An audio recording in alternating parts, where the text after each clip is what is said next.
আগের চেয়ে ডাক্তারের তদারকি, আগের চেয়ে আমার পরিবার আমার প্রতি বেশি লক্ষ্য রাখছে, কিন্তু তারপর একই খাবার খেয়ে যাচ্ছি, আগের চেয়ে আরো ভালো খাবার, আরো সতেজ খাবার, খাবারের মধ্যে পরিপূর্ণ ক্যালোরি আছে, শক্তিশালী খাবার আমি খাচ্ছি, কিন্তু তারপরও আমার অজান্তে আমার মাথার চুল, মুখের দাড়ি কেমন করে জানি কার্পাস তুলার মতো সাদা হয়ে যাচ্ছে।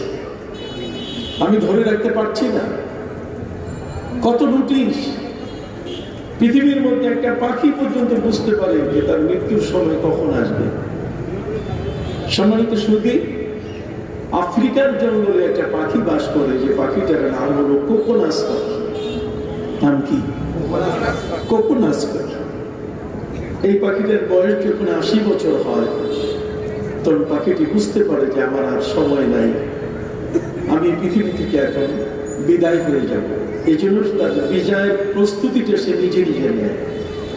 আফ্রিকার জঙ্গলের চন্দন কাঠ সে জোগাড় করে।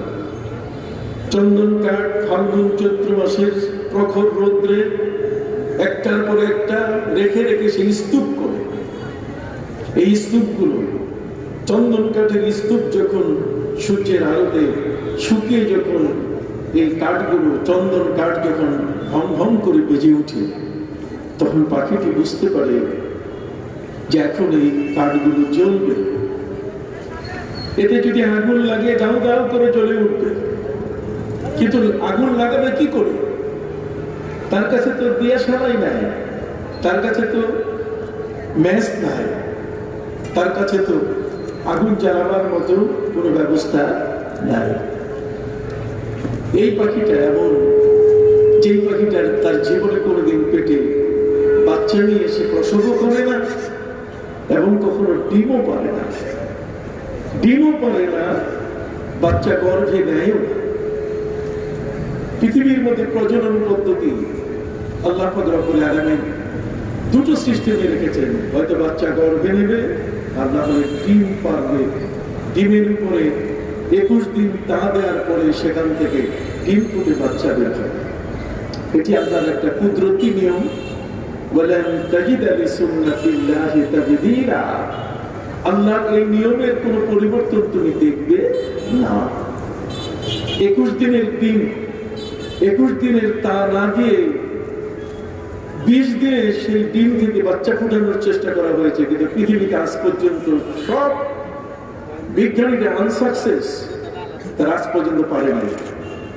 আর তা দেওয়ার পরে 23 দিনও লাগেনি, কত 22 দিনও লাগেনি, 21 দিনে তা দিয়ে সেখান থেকে বাচ্চা ফুটে। এটি হচ্ছে আল্লাহর শৃঙ্খলা। আল্লাহ রাব্বুল আলামিন একটি শৃঙ্খলার উপরে পৃথিবীকে পরিচালনা করছেন, যে কারণে পৃথিবীতে প্রজনন পদ্ধতি 2 ধরনের হয়ে থাকে। একটি হলো ডিম পাড়া, আরেকটা হলো গর্ভ থেকে বাচ্চা উপহার দেওয়া।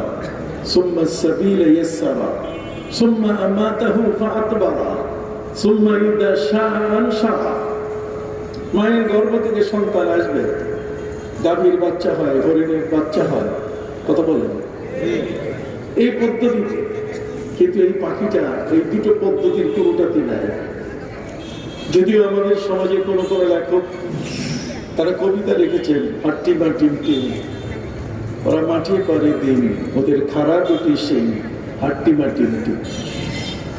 আমি এই কবিতাটা নিয়ে আমি ইউনিভার্সিটির বাংলা প্রফেসরের কাছে গিয়েছিলাম।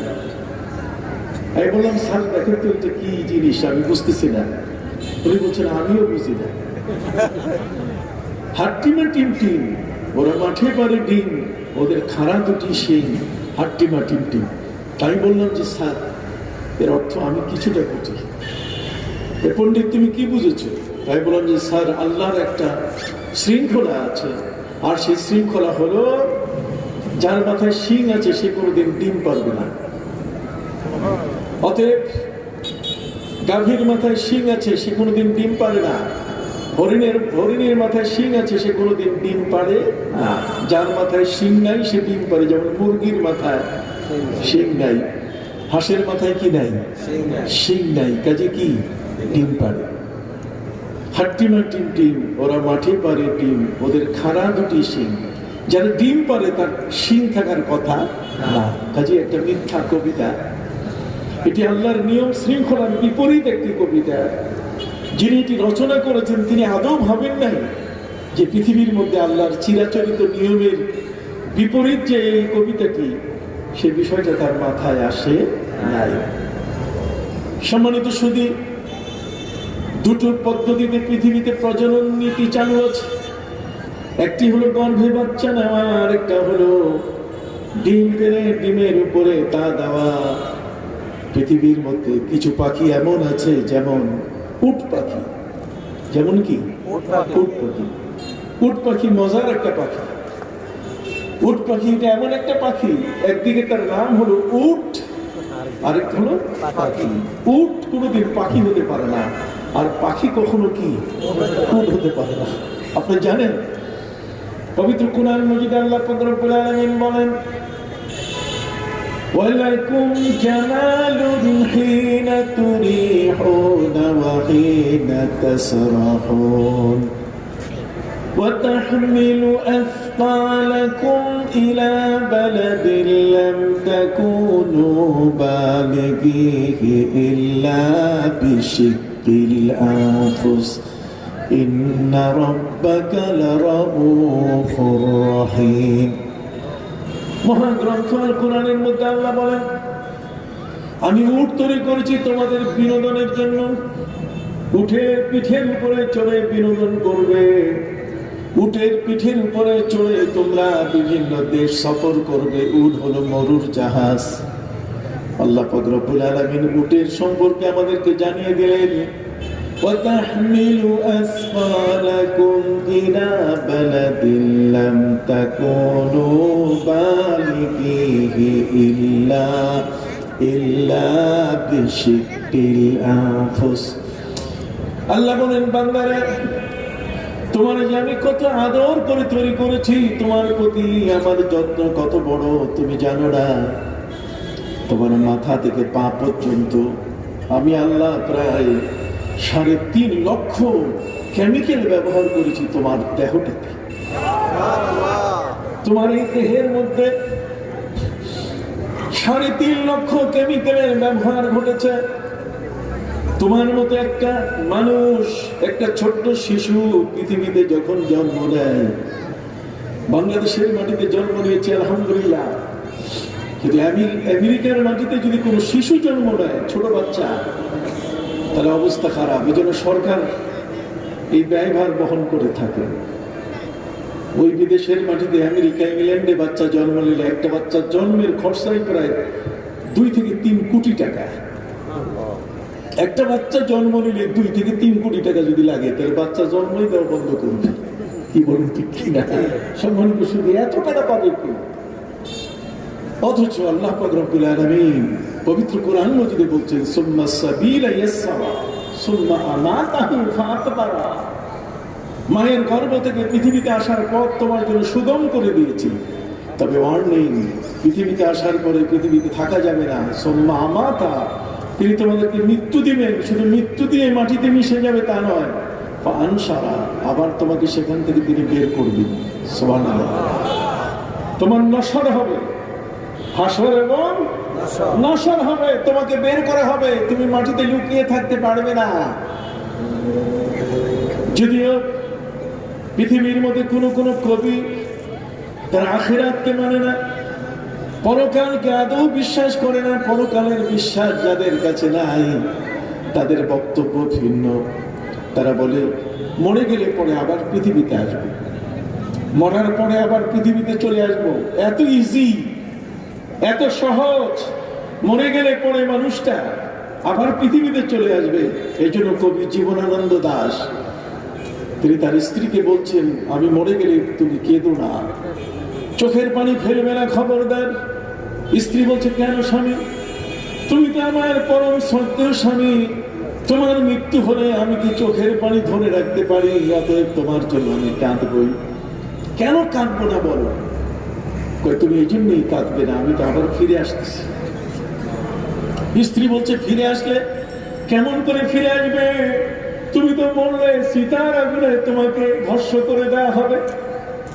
ইউটিউব খুলে দেখেন যে শ্মশানের বিকল্প ওই সমস্ত দেশে, ইন্ডিয়া, ভারতে, বিভিন্ন জায়গায় ধাউ ধাউ করে আগুন জ্বলছে, কয়লার আগুন। এর ভিতরে আকস্মিক ভাবে সেই লাশটাকে ঢুকাই দেওয়া হয়, চোখের পলকে ভস্ম হয়ে যায়। অতএব চিতার আগুনে তুমি যখন ভস্ম হয়ে যাবে, ইন্দিরা গান্ধী উনি মারা গেলেন, ওনার দেহটা পুড়াইয়া ছাইগুলো সারা ভারতের মধ্যে ছিটাই দেওয়া হয়েছে। নিশ্চয়ই আপনার পত্রিকায় জানেন। সম্মানিত সুধী, মানুষ যখন মরে যায়, ওই মানুষটাকে আগুনে পুড়ে যদি সেটাকে ছাই পালানো হয়, আগুনে পোড়ার পরে যদি মানুষটা ছাই হয়ে যায়, ভস্ম হয়ে যায়, তখন ওই মানুষটার রূপ চেহারা বলতে কিছুই থাকে না। এই জন্য স্ত্রী বলছে যে তোমাকে আমি পাবো কি করে, চিনবো কি করে যে তুমি আমার স্বামী? তখন কবি জীবনানন্দ দাশ বললেন, হ্যাঁ তুমি আমাকে চিনতে পারবে। কি করে? তুমি কেমন রূপ ধারণ করবে? আমি কাউয়া হয়ে আসবো, কাক হয়ে আসবে, উনি শঙ্কুচিল হয়ে আসবে। উনি আসবেন পৃথিবীতে ফিরে, উনি আখিরাত মানেন না, উনি পৃথিবীতে বারবার উনি আসবেন, যত মরবেন তত আসবেন। অতএব পৃথিবীতে তিনি আসবেন কখনো শঙ্কুচিল হয়ে, না হলে শালিক হয়ে। এই জন্য তার স্ত্রীকে তিনি কবিতা লিখে গেলেন, আবার আসিব ফিরে ধানসিঁড়ি তীর তীরে, আবার আসিব ফিরে ধানসিঁড়ি তীর তীরে, এই বাংলায় হয়তোবা মানুষ নয় শঙ্কুচিল হয়ে শালিকের বেশে, হয়তোবা মানুষ নয় ভোরের কাক হয়ে নবান্নের দেশে। ভোরের কাক হয়ে নবান্নের দেশে তিনি আসবেন। পুনর্জন্মবাদী যারা, তারা মনে করে মরার পরে আবার পৃথিবীতে আসা যাবে। যে কারণে ক্ষুদিরাম তার মাকে ডাক দিয়ে বলছে, মা, যদিও ফাঁসির রশি আমার গলায় লাগানো হয়, আর ফাঁসিতে ঝুলে হ্যাং করে যদি আমাকে মারা হয়, তুমি চিন্তা করো না, আবার আমি ফিরে আসবো তোমার কাছে, তুমি বিদায় দাও। এই জন্য ক্ষুদিরাম তার মায়ের কাছে বিদায় নিচ্ছে। একবার বিদায় দাও মা, ঘুরে আসি, ঘুরে আসি। এটা একটা আকীদা, একটা বিশ্বাস, একটা চিন্তাধারা যে মরে গেলে পরে আবার ফিরে আসা যাবে। কথা কি বুঝতে পারছেন? এই বিভ্রান্তিকর কথাবার্তা পৃথিবীতে আছে। সম্মানিত সুধী, ক্ষুদিরাম ডাক দিয়ে বলছেন, একবার বিদায় দাও মা, ঘুরে আসি, হাসি হাসি পড়ব ফাঁসি, দেখবে ভারতবাসী, একবার বিদায় দাও মা, ঘুরে আসি। পুনর্জন্মবাদী যারা, তারা বলছে যে মরার পরে ফিরে আসা যাবে। আরেক দল ব্যক্তি যারা কাফের, কাফের শব্দের অর্থ হচ্ছে অবাধ্য, যারা আল্লাহকে মানে না, এই অবাধ্য। এরা বলছে কিসের মরে গেলে পরে আবার কিসের বিচার, কিসের কবর থেকে উঠানো, মাটি হয়ে যাবে, মাটি হয়ে গেলে আবার নতুন করে আমাদেরকে উঠানো হবে, কার ক্ষমতা আছে? এই জন্য তারা প্রশ্ন তুলেছেন,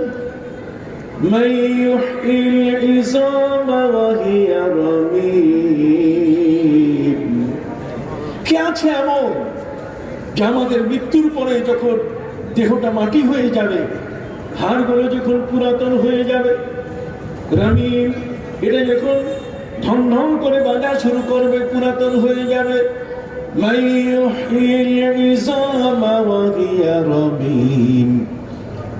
আল্লাহ বলছেন নবী প্রতিবাদ করে রাখবেন, এখন প্রতিবাদ করে, না হলে এইটা প্রচার করবে ওরা, মানুষকে বিভ্রান্তি করবে। আমার নবীর সাথে সাথে আল্লাহ শিখাই দিলেন, আপনি বলুন, প্রতিবাদ করেন, قل يحييها الذي أنشأها أول مرة وهو بكل خلق عليم। সুবহানাল্লাহ। ওদিকে ওরা নতুন নতুন ফিতনা সৃষ্টি করে, আর আল্লাহ তাআলা আমার নবীর মাধ্যমে তার জবাবের ব্যবস্থা করেন। সুবহানাল্লাহ। যদি এই প্রতিবাদটুকু না থাকতো, তাহলে আমরা বিভ্রান্ত, চরম বিভ্রান্ত হয়ে যেতাম। কি বলেন, ঠিক কিনা?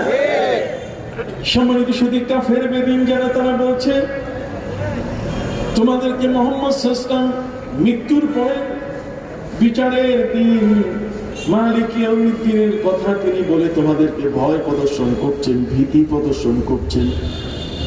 আসলে মরে গেলে পরে মাটি হয়ে যাব, আবার উঠাবে কে?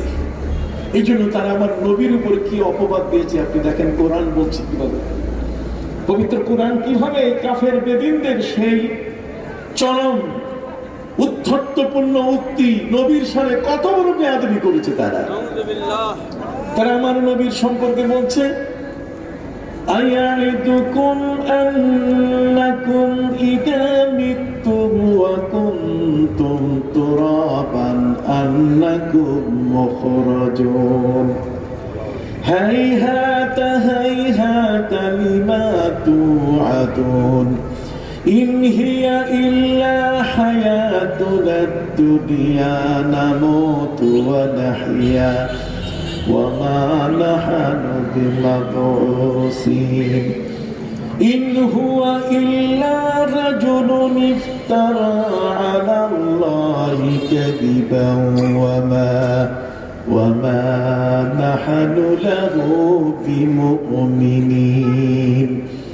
কাফির বেদিনরা বলছে মুহাম্মদ সাল্লাল্লাহু আলাইহি ওয়াসাল্লাম তোমাদেরকে ভয় দেখাচ্ছেন। ইয়াইদুকুম শব্দের অর্থ হচ্ছে ওয়াইদ, তোমাদেরকে তিনি ভীতি প্রদর্শন করছেন। আন্নাকুম ইযা মিততুম, তোমরা যখন মারা যাবে, তোমরা যখন মাটি হয়ে যাবে, ওয়া কুনতুম তুরাবা, মাটি হয়ে যাবে, আন্নাকুম মুখরাজুন, তোমাদেরকে নাকি বাইর করা হবে। হাইহাতা হাইহাতা লিমা তুআদুন, আফসোস আফসোস, মুহাম্মদ সাল্লাল্লাহু আলাইহি ওয়াসাল্লাম এই ধরনের একটা মিথ্যা কথা প্রচার করছেন। দেখেন কত বড় কঠিন শব্দ। সম্মানিত সুধী, কাফের বেদিনরা যারা পরকালকে যারা বিশ্বাস করে না, মরার পরে মাটি, মরার পরে মানুষের দেহটা মাটির ভিতরে লুকিয়ে যায়, তারা বলছে মাটির ভিতরে লুকিয়ে গেলে আবার কেমন করে সেটা বের করা হবে। আমার আল্লাহ বলেন, নবী প্রতিবাদ করেন, সুবহানাল্লাহ করেন। দেখেন আল্লাহ প্রতিবাদ করছেন নবীর কণ্ঠে। আল্লাহ রব্বুল আলামিন বলেন, আপনি বলে দেন, ফাতাআলিমনা মা তানকুসুল আরদু মিনহুম ওয়া ইনদানা কিতাবুন হাফিজ। আল্লাহ বলেন, মৃত্যুর পরে তোমার দেহটা মাটি মাটির সাথে, বাতাস বাতাসের সাথে, পানি পানির সাথে, আগুন আগুনের সাথে, আব খা গাতাস বা আনাসে আরবা, আগুন পানি বাতাস মাটি, চারটি উপাদানে মানুষের দেহ সৃষ্টি। আর সেই মানুষটা মরে গেলে পরে মাটির অংশ মাটির সাথে, আগুনের অংশ আগুনের সাথে, বাতাসের অংশ বাতাসের সাথে, পানির অংশ পানির সাথে মিশে গেলে আবার কি করে এগুলো এক করে আল্লাহ আবার সৃষ্টি করবেন? মিথ্যা কথা। আমার আল্লাহ বলছেন, না, قد علمنا ما تنقص الأرض منهم وعندنا كتاب حفيظ। আমি আল্লাহ জানি তোমার মাটি, তোমার পানি, তোমার আগুন, তোমার বাতাস কতটুকু খেয়ে নিয়েছে, কতটুকু সেখানে তোমার অংশ ঢুকে পড়েছে, এর অডিও ভিডিও আমার কাছে আছে। ওয়াইন্দানা কিতাবুন হাফিজ, আমার কাছে অডিও ভিডিও আছে, কাজেই তোমার আড়াল হওয়ার, গোপন হওয়ার কোনো সুযোগ নাই। এই জন্যই পবিত্র কোরআন মাজিদে আল্লাহ রব্বুল আলামিন বলেন, ইয়াউমা নাতুবিস সামাআ কাতাইস সিজিল্লি লিল কুতুবি কামা বাদানা আউওয়ালা খালকিন নুঈদু। আল্লাহ বলেন, আগে যেমন ছিলে সেইভাবেই তোমাদেরকে আনবো। আমি এই ট্রেনিংটা দেওয়ার জন্য, মুসলমান তুমি যখন তোমার আপনজন, তোমার মা, তোমার বাবার বুকের উপরে যখন মাটি চাপিয়ে দাও, হাতের মধ্যে মাটি নিয়ে যখন মায়ের কবরে মায়ের বুকের উপরে দিচ্ছ, তখন আমি আল্লাহ তোমাকে নোটিশ করে দিয়েছি, মিনহা খালাকনাকুম ওয়া ফিহা নুঈদুকুম ওয়া মিনহা নুখরিজুকুম তারাতান উখরা। এই মাটি দিয়ে আমি তোমাকে, তোমার মা, তোমার বাবা, এদেরকে আমি সৃষ্টি করেছি বান্দা। অতএব কবরের মধ্যে তোমার মাকে যেমন তুমি লুকিয়ে দিলে, একদিন তোমাকেও লুকানো হবে। হযরত আলী রাদিয়াল্লাহু তাআলা আনহু বলেন, ইযা হামালতা ইলাল কুবুরি জিনাজাতান فاعلم بأنك بعدها محمول। যখন তুমি কারো জানাজা পড়তে যাবে, কারো লাশ যদি কাঁধে করে তুমি কবরস্থানে নিয়ে যাও, তুমি নিশ্চিত মনে রাখবে যে একদিন তোমাকেও আরেকজনের কাঁধে করে কবরস্থানে নেওয়া হবে। কি বলেন, ঠিক কিনা? বাঁচার কোন উপায় আছে? এই জন্য কবি বলেন, ওয়াকাম মিন সাহিহিন মাতা মিন গায়রি ইল্লাতিন ওয়াকাম মিন আলিলিন আশাহিলাম মিনাদ দাহরি। অনেক সুস্থ সবল মানুষ, কোনো ডায়াবেটিস নাই, হাইপারটেনশন নাই, হাড়ে কোনো বলক নাই, কিডনির কোনো সমস্যা নাই, সবকিছু তার ঠিক আছে, একজন সুস্থ সবল, একজন নিরোগ মানুষ, অথচ সে মানুষটির মৃত্যুর খবর আমরা শুনি। কি বলেন, ঠিক না? ওয়াকাম মিন সাহিহিন মাতা মিন গায়রি ইল্লাতিন। আকস্মিক ভাবে তার মৃত্যু হয়েছে, বাসে চাপা পড়ে, দেয়াল ধসে পড়ে, কতক্ষণ না, ব্রেন স্ট্রোক করে আকস্মিক ভাবে লোকটি মারা গেছে। তার খবর শুনে আমরা অবাক হয়ে যাই, লোকটা তো সুস্থ সবল ছিল। কবি বলছেন, ওয়াকাম মিন আলিলিন আশাহিনান মিনাদ দাহরি। এই পৃথিবীর মধ্যে এমন রোগী আছে হাসপাতালে, সকালে যদি আপনি দেখতে যান তাহলে আপনার মনে হবে আগামীকাল আর পাবো না। এই সন্ধ্যার পরে তার মৃত্যুর ডাক এসে যাবে, অথচ সেই অসুস্থ মানুষটি, যার আগামীকাল না পাওয়ার আশা নিয়ে আমি ফিরলাম, অথচ সে ওই মৃত্যুর খাটের উপরে যুগের পর যুগ বেঁচে আছে, তার কিন্তু মৃত্যু হচ্ছে না। ওয়াকাম মিন সাহিহিন মাতা মিন গায়রি ইল্লাতিন ওয়াকাম মিন আলিলিন আশাহিলাম মিনাদ দাহরি ওয়াকাম মিন সাগীরিন ইউরতাজা তুলা উমরিহি ওয়াকাদ তুলাত আয়েশাতুহু ইনদাল জাসাদ। কবিতার ভাষায় বলছেন, কি চমৎকার, ছোট্ট শিশু জন্ম নিয়েছে, আর সেই শিশুটিকে নিয়ে তার মা বাবা তার ব্যাংক অ্যাকাউন্ট খুলতেছে, তার বনানী গুলশান, তার জীবনের সুন্দর জায়গায় তার বাড়ি ঘর, তার ফ্ল্যাট কেনার আয়োজন করছে, সন্তান জন্ম নিয়েছে, তার থাকার ব্যবস্থা। ওয়াকাম মিন সাগীরিন ইউরতাজা তুলা উমরিহি ওয়াকাদ দাখালা জাসাদুহু যুলমাতাল কবরি। অথচ সেই শিশুটি শিশুকালে মৃত্যুর উপযুক্ত হয়ে গেছে, মা বাবার খবর নাই।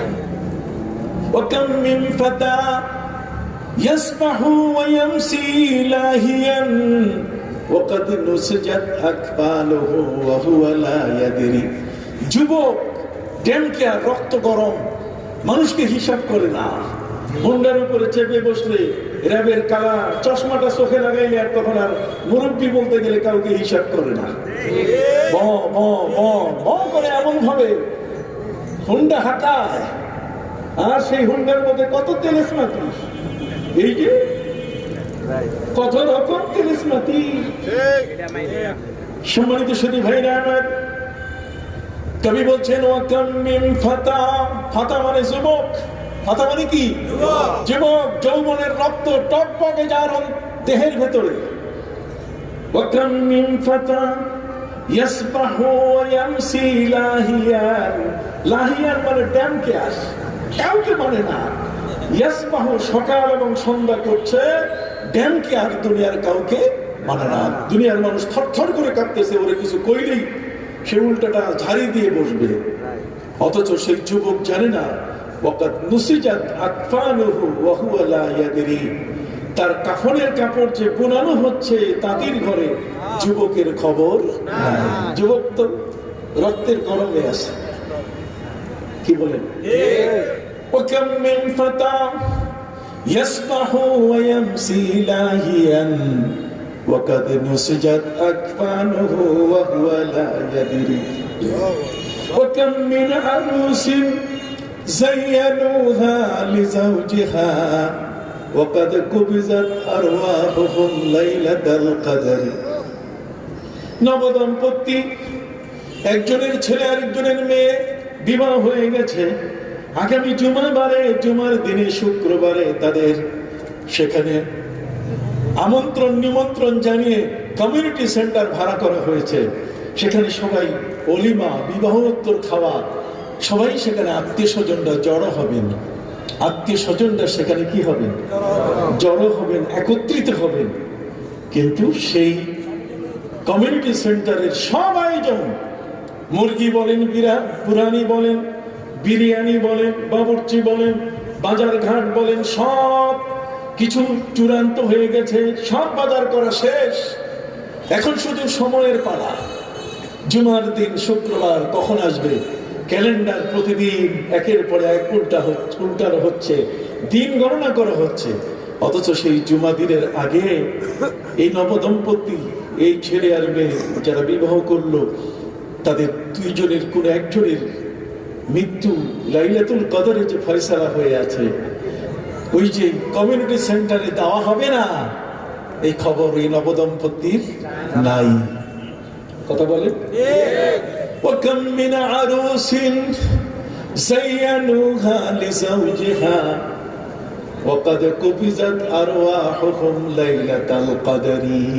লাইলাতুল কদরে যে তাদের ফয়সালা হয়ে গেছে, মৃত্যুর দুইজনের একজন মারা যাবে, জুমার দিন পর্যন্ত থাকবে না। যদি এটা জানা হতো তাহলে কোনো পরিবার ঘটা করে গিয়ে এত বড় আয়োজন করত না। অতএব সম্মানিত সুধী, পৃথিবীতে কত রকম মানুষ এসছে, কত চিন্তা, কত বিভ্রান্তিমূলক কথাবার্তা ছড়ানো হচ্ছে। যদি পবিত্র কোরআনের মতো মহাগ্রন্থ আল কোরআন এই জগতের মধ্যে বেঁচে না থাকতো, এই কোরআন আল্লাহ যদি নিজের দায়িত্বে এটাকে না রাখতেন, তাহলে বহুদিন তৌরাত জবুরের মতো, ইনজিলের মতো, ওল্ড টেস্টামেন্ট, নিউ টেস্টামেন্ট বানিয়ে এগুলোর অনেক শব্দ উধাও করে ফেলে এগুলোকে পরিবর্তন করত। কিন্তু আল্লাহ পাক রব্বুল আলামিন এই কোরআনকে ধারণ করার জন্য তিনি হাফিজে কোরআনের ব্যবস্থা করেছেন। সুবহানাল্লাহ। হাফিজে কোরআনের ব্যবস্থা করেছেন যাতে কংক্রিট কোরআনের আইন, ইসলামের মহাসত্য বিধান, এই পৃথিবীর মানুষের জন্য অমোঘ বিধানগুলো যেন যথাযথভাবে সংরক্ষিত হয়। আল্লাহ নিজেই বলছেন যে আমি এই কোরআন নাযিল করেছি, ইন্না নাহনু নাযালনাল যিকরা ওয়া ইন্না লাহু লাহাফিজুন। আমি কোরআন নাযিল করেছি, কোরআনের হেফাজতের দায়িত্ব আমি নিজে নিয়েছি, আমি কারো হাতে ছাড়ি নাই। যে কারণে ইংরেজ চেয়েছিল এই বাংলাদেশে নয়, উপমহাদেশ থেকে 200 বছরের রাজত্বে মুসলমানের হাত থেকে কোরআনকে কেড়ে নেওয়া যায় কিনা। ইংরেজ বলুন, যে কোনো অপশক্তি বলুন, যত ধরনের বামপন্থী পৃথিবীর মধ্যে আছে, সবার একটি মাত্র তাদের চূড়ান্ত শপথ যে মুসলমানের হাত থেকে কোরআনকে কেড়ে নিতে হবে। এই মুসলমান জাতিকে পবিত্র ঈদে মিলাদুন নবী, পবিত্র মাদিউন নবী, নারে গাউসিয়া। সম্মানিত সুধী ভাইরা, বিনয়ের সাথে আপনাদের কাছে বলতে চাই, মহাগ্রন্থ আল কোরআন যদি পৃথিবীতে আজকে এই লেটেস্ট টেস্টামেন্ট, পৃথিবীর সর্বশেষ লাস্ট টেস্টামেন্ট, এই গ্রন্থখানা যদি না থাকতো, তাহলে ইহুদিরা, খ্রিস্টানরা যেভাবে তৌরাত ইনজিলকে ইচ্ছা মতো রদ বদল করে দিয়েছে, ইউহাররিফুনা কালাম আল্লাহ, আল্লাহর কালামকে তারা ইচ্ছা মতো তাহরিফ করেছে, রদ বদল করেছে, তারা কোরআনকে রদ বদল করে এই পৃথিবীর মানুষকে ধাঁধায় ফেলে দিত। কিন্তু তা পারবে না। মুসলমানকে কাবু করতে গেলে, মুসলমানকে নিস্তেজ করার জন্য সবচেয়ে বড় যেটা মুসলমানের হাতে শক্তি আছে সেটা হলো আল কোরআনকে কেড়ে নেওয়া ছাড়া মুসলমানকে দাবিয়ে রাখা সম্ভব না। এই জন্যই 200 বছর ইংরেজ চেষ্টা করেছিল কোরআনকে মুসলমানের হাত থেকে কেড়ে নিতে, কিন্তু পারে নাই। সম্মানিত সুধী, যখন পালিয়ে যায় ব্রিটিশ তার নিজের দেশে, তারপর সে 11 সদস্য বিশিষ্ট একটি দল পাঠিয়েছে যে উপমহাদেশের লাইব্রেরিতে যত কোরআনের কপি আছে, ছাপানো কোরআন, এই সব কোরআনের কপিগুলো এগুলো ক্রয় করতে, কিনে নিতে যত পাউন্ড, যত ডলার, যত মুদ্রা, যত অর্থ যা প্রয়োজন সবকিছু আমরা দিয়ে দিব, তোমরা রেডি করো। সব কোরআন কিনে নিয়ে কার্গো জাহাজে ভর্তি করে পাশে বঙ্গোপসাগরে ফেলে দাও। মুসলমানের হাত থেকে যেন কোরআন কেড়ে নেওয়া হয়। মুসলমানের শুধু একটাই শক্তি, সেটা হলো কি? আল কোরআন। অতএব আল কোরআন কেড়ে নিলে তখন নবীর আদর্শ কেড়ে নিতে বেশিক্ষণ সময় লাগবে না। সম্মানিত শুধু ভাইরা আমার, ইংরেজ 11 সদস্য বিশিষ্ট মিশন পাঠিয়ে দিল। আর সেই মিশন এখানে আসার পরে উপমহাদেশ পুরো সফর করে ভ্রমণ করে তারা রিপোর্ট লিখলো, স্যার লক্ষ নয় কোটি কোটি কোরআনের কপি লাইব্রেরিতে পাওয়া গেছে। এটি কিনে নিতে, এটি ক্রয় করতে, এটার ক্রয় মূল্য এত লক্ষ এত কোটি পাউন্ড। স্যার এটা পাঠিয়ে দিলে আমরা পারবো। আমরা কোরআনের কপিগুলো সংগ্রহ করে কার্গো জাহাজে ভর্তি করে বঙ্গোপসাগরে ফেলে দিতে পারবো, কিন্তু স্যার এতে কোরআন শেষ করা যাবে না। কোরআনকে ডুবিয়ে দিলে কোরআন ডুববে না। তার কারণ এই উপমহাদেশে আমরা সার্চ করে দেখেছি যেখানে 2 ধরনের ছাপাখানা আছে। এক ধরনের ছাপাখানা কোরআন ছাপানো হয় কাগজে, আর আরেক ধরনের ছাপাখানা কোরআন ছাপানো হচ্ছে সিনার কাগজে। অতএব সিনার মধ্যে যে কোরআন ছাপানো হয়, এই কোরআনকে স্যার এটা কিনে নেওয়া সম্ভব না। কাজে কোরআনকে চিরতরে বিদায় করার কোন সুযোগ নাই। কথা বুঝতে পারছেন? আমাদের মহাগ্রন্থ আল কোরআন ছাড়া পৃথিবীর মধ্যে আর কোন আসমানি কিতাব, জগতের মধ্যে আর কোন ধর্মীয় পুস্তকের হাফেজ জগতের মধ্যে কেউ নাই। যে কারণে আমেরিকায় যখন আমি গেলাম, আমি প্রায় আমেরিকায় যাওয়া হয় আবার, আপনারা হয়তো যারা আমাকে জানেন আমি বিদেশ ঘোরা মানুষ। আমেরিকা, ইংল্যান্ড, ইউরোপ, অস্ট্রেলিয়া, আরব আমিরাত সর্বত্র আমার মাহফিল, সেখানে আমার যাওয়া হয়। আলহামদুলিল্লাহ, আমি বিদেশের মানুষের কাছে আমি ধর্ম প্রচার করার সুযোগ পাই। শুধু আপন ঘরের অঙ্গনে নয়, নিজ দেশে বসে নয়, বরং পৃথিবীর সব জায়গা থেকে আলিম ওলামা আমাকে চেনে। সম্মানিত শুধু আমেরিকায় ওয়াশিংটন ডিসি, যেখানে ক্যাপিটাল হল বা ক্যাপিটাল হিল, যেখানে জো বাইডেন, যেখানে হোয়াইট হাউস, সম্মানিত শুধু সেখানে বিশাল একটা অডিটোরিয়াম। সেই অডিটোরিয়ামে আমেরিকান যারা মহাপণ্ডিত তারা ডাকলেন যে প্রত্যেকের ধর্মগ্রন্থ আমরা শুনবো, কে কত সুন্দর করে তার ধর্মগ্রন্থ পাঠ করতে পারে। অতএব সেখানে শ্রী ভগবদ গীতা, সেখানে জেন্দাবিস্তা, সেখানে ত্রিপিটক, সেখানে বাইবেল, সেখানে তৌরাত, সেখানে ইনজিল, অর্থাৎ সেখানে আর অন্যান্য যা আছে সব সবাইকে ডাকা হলো।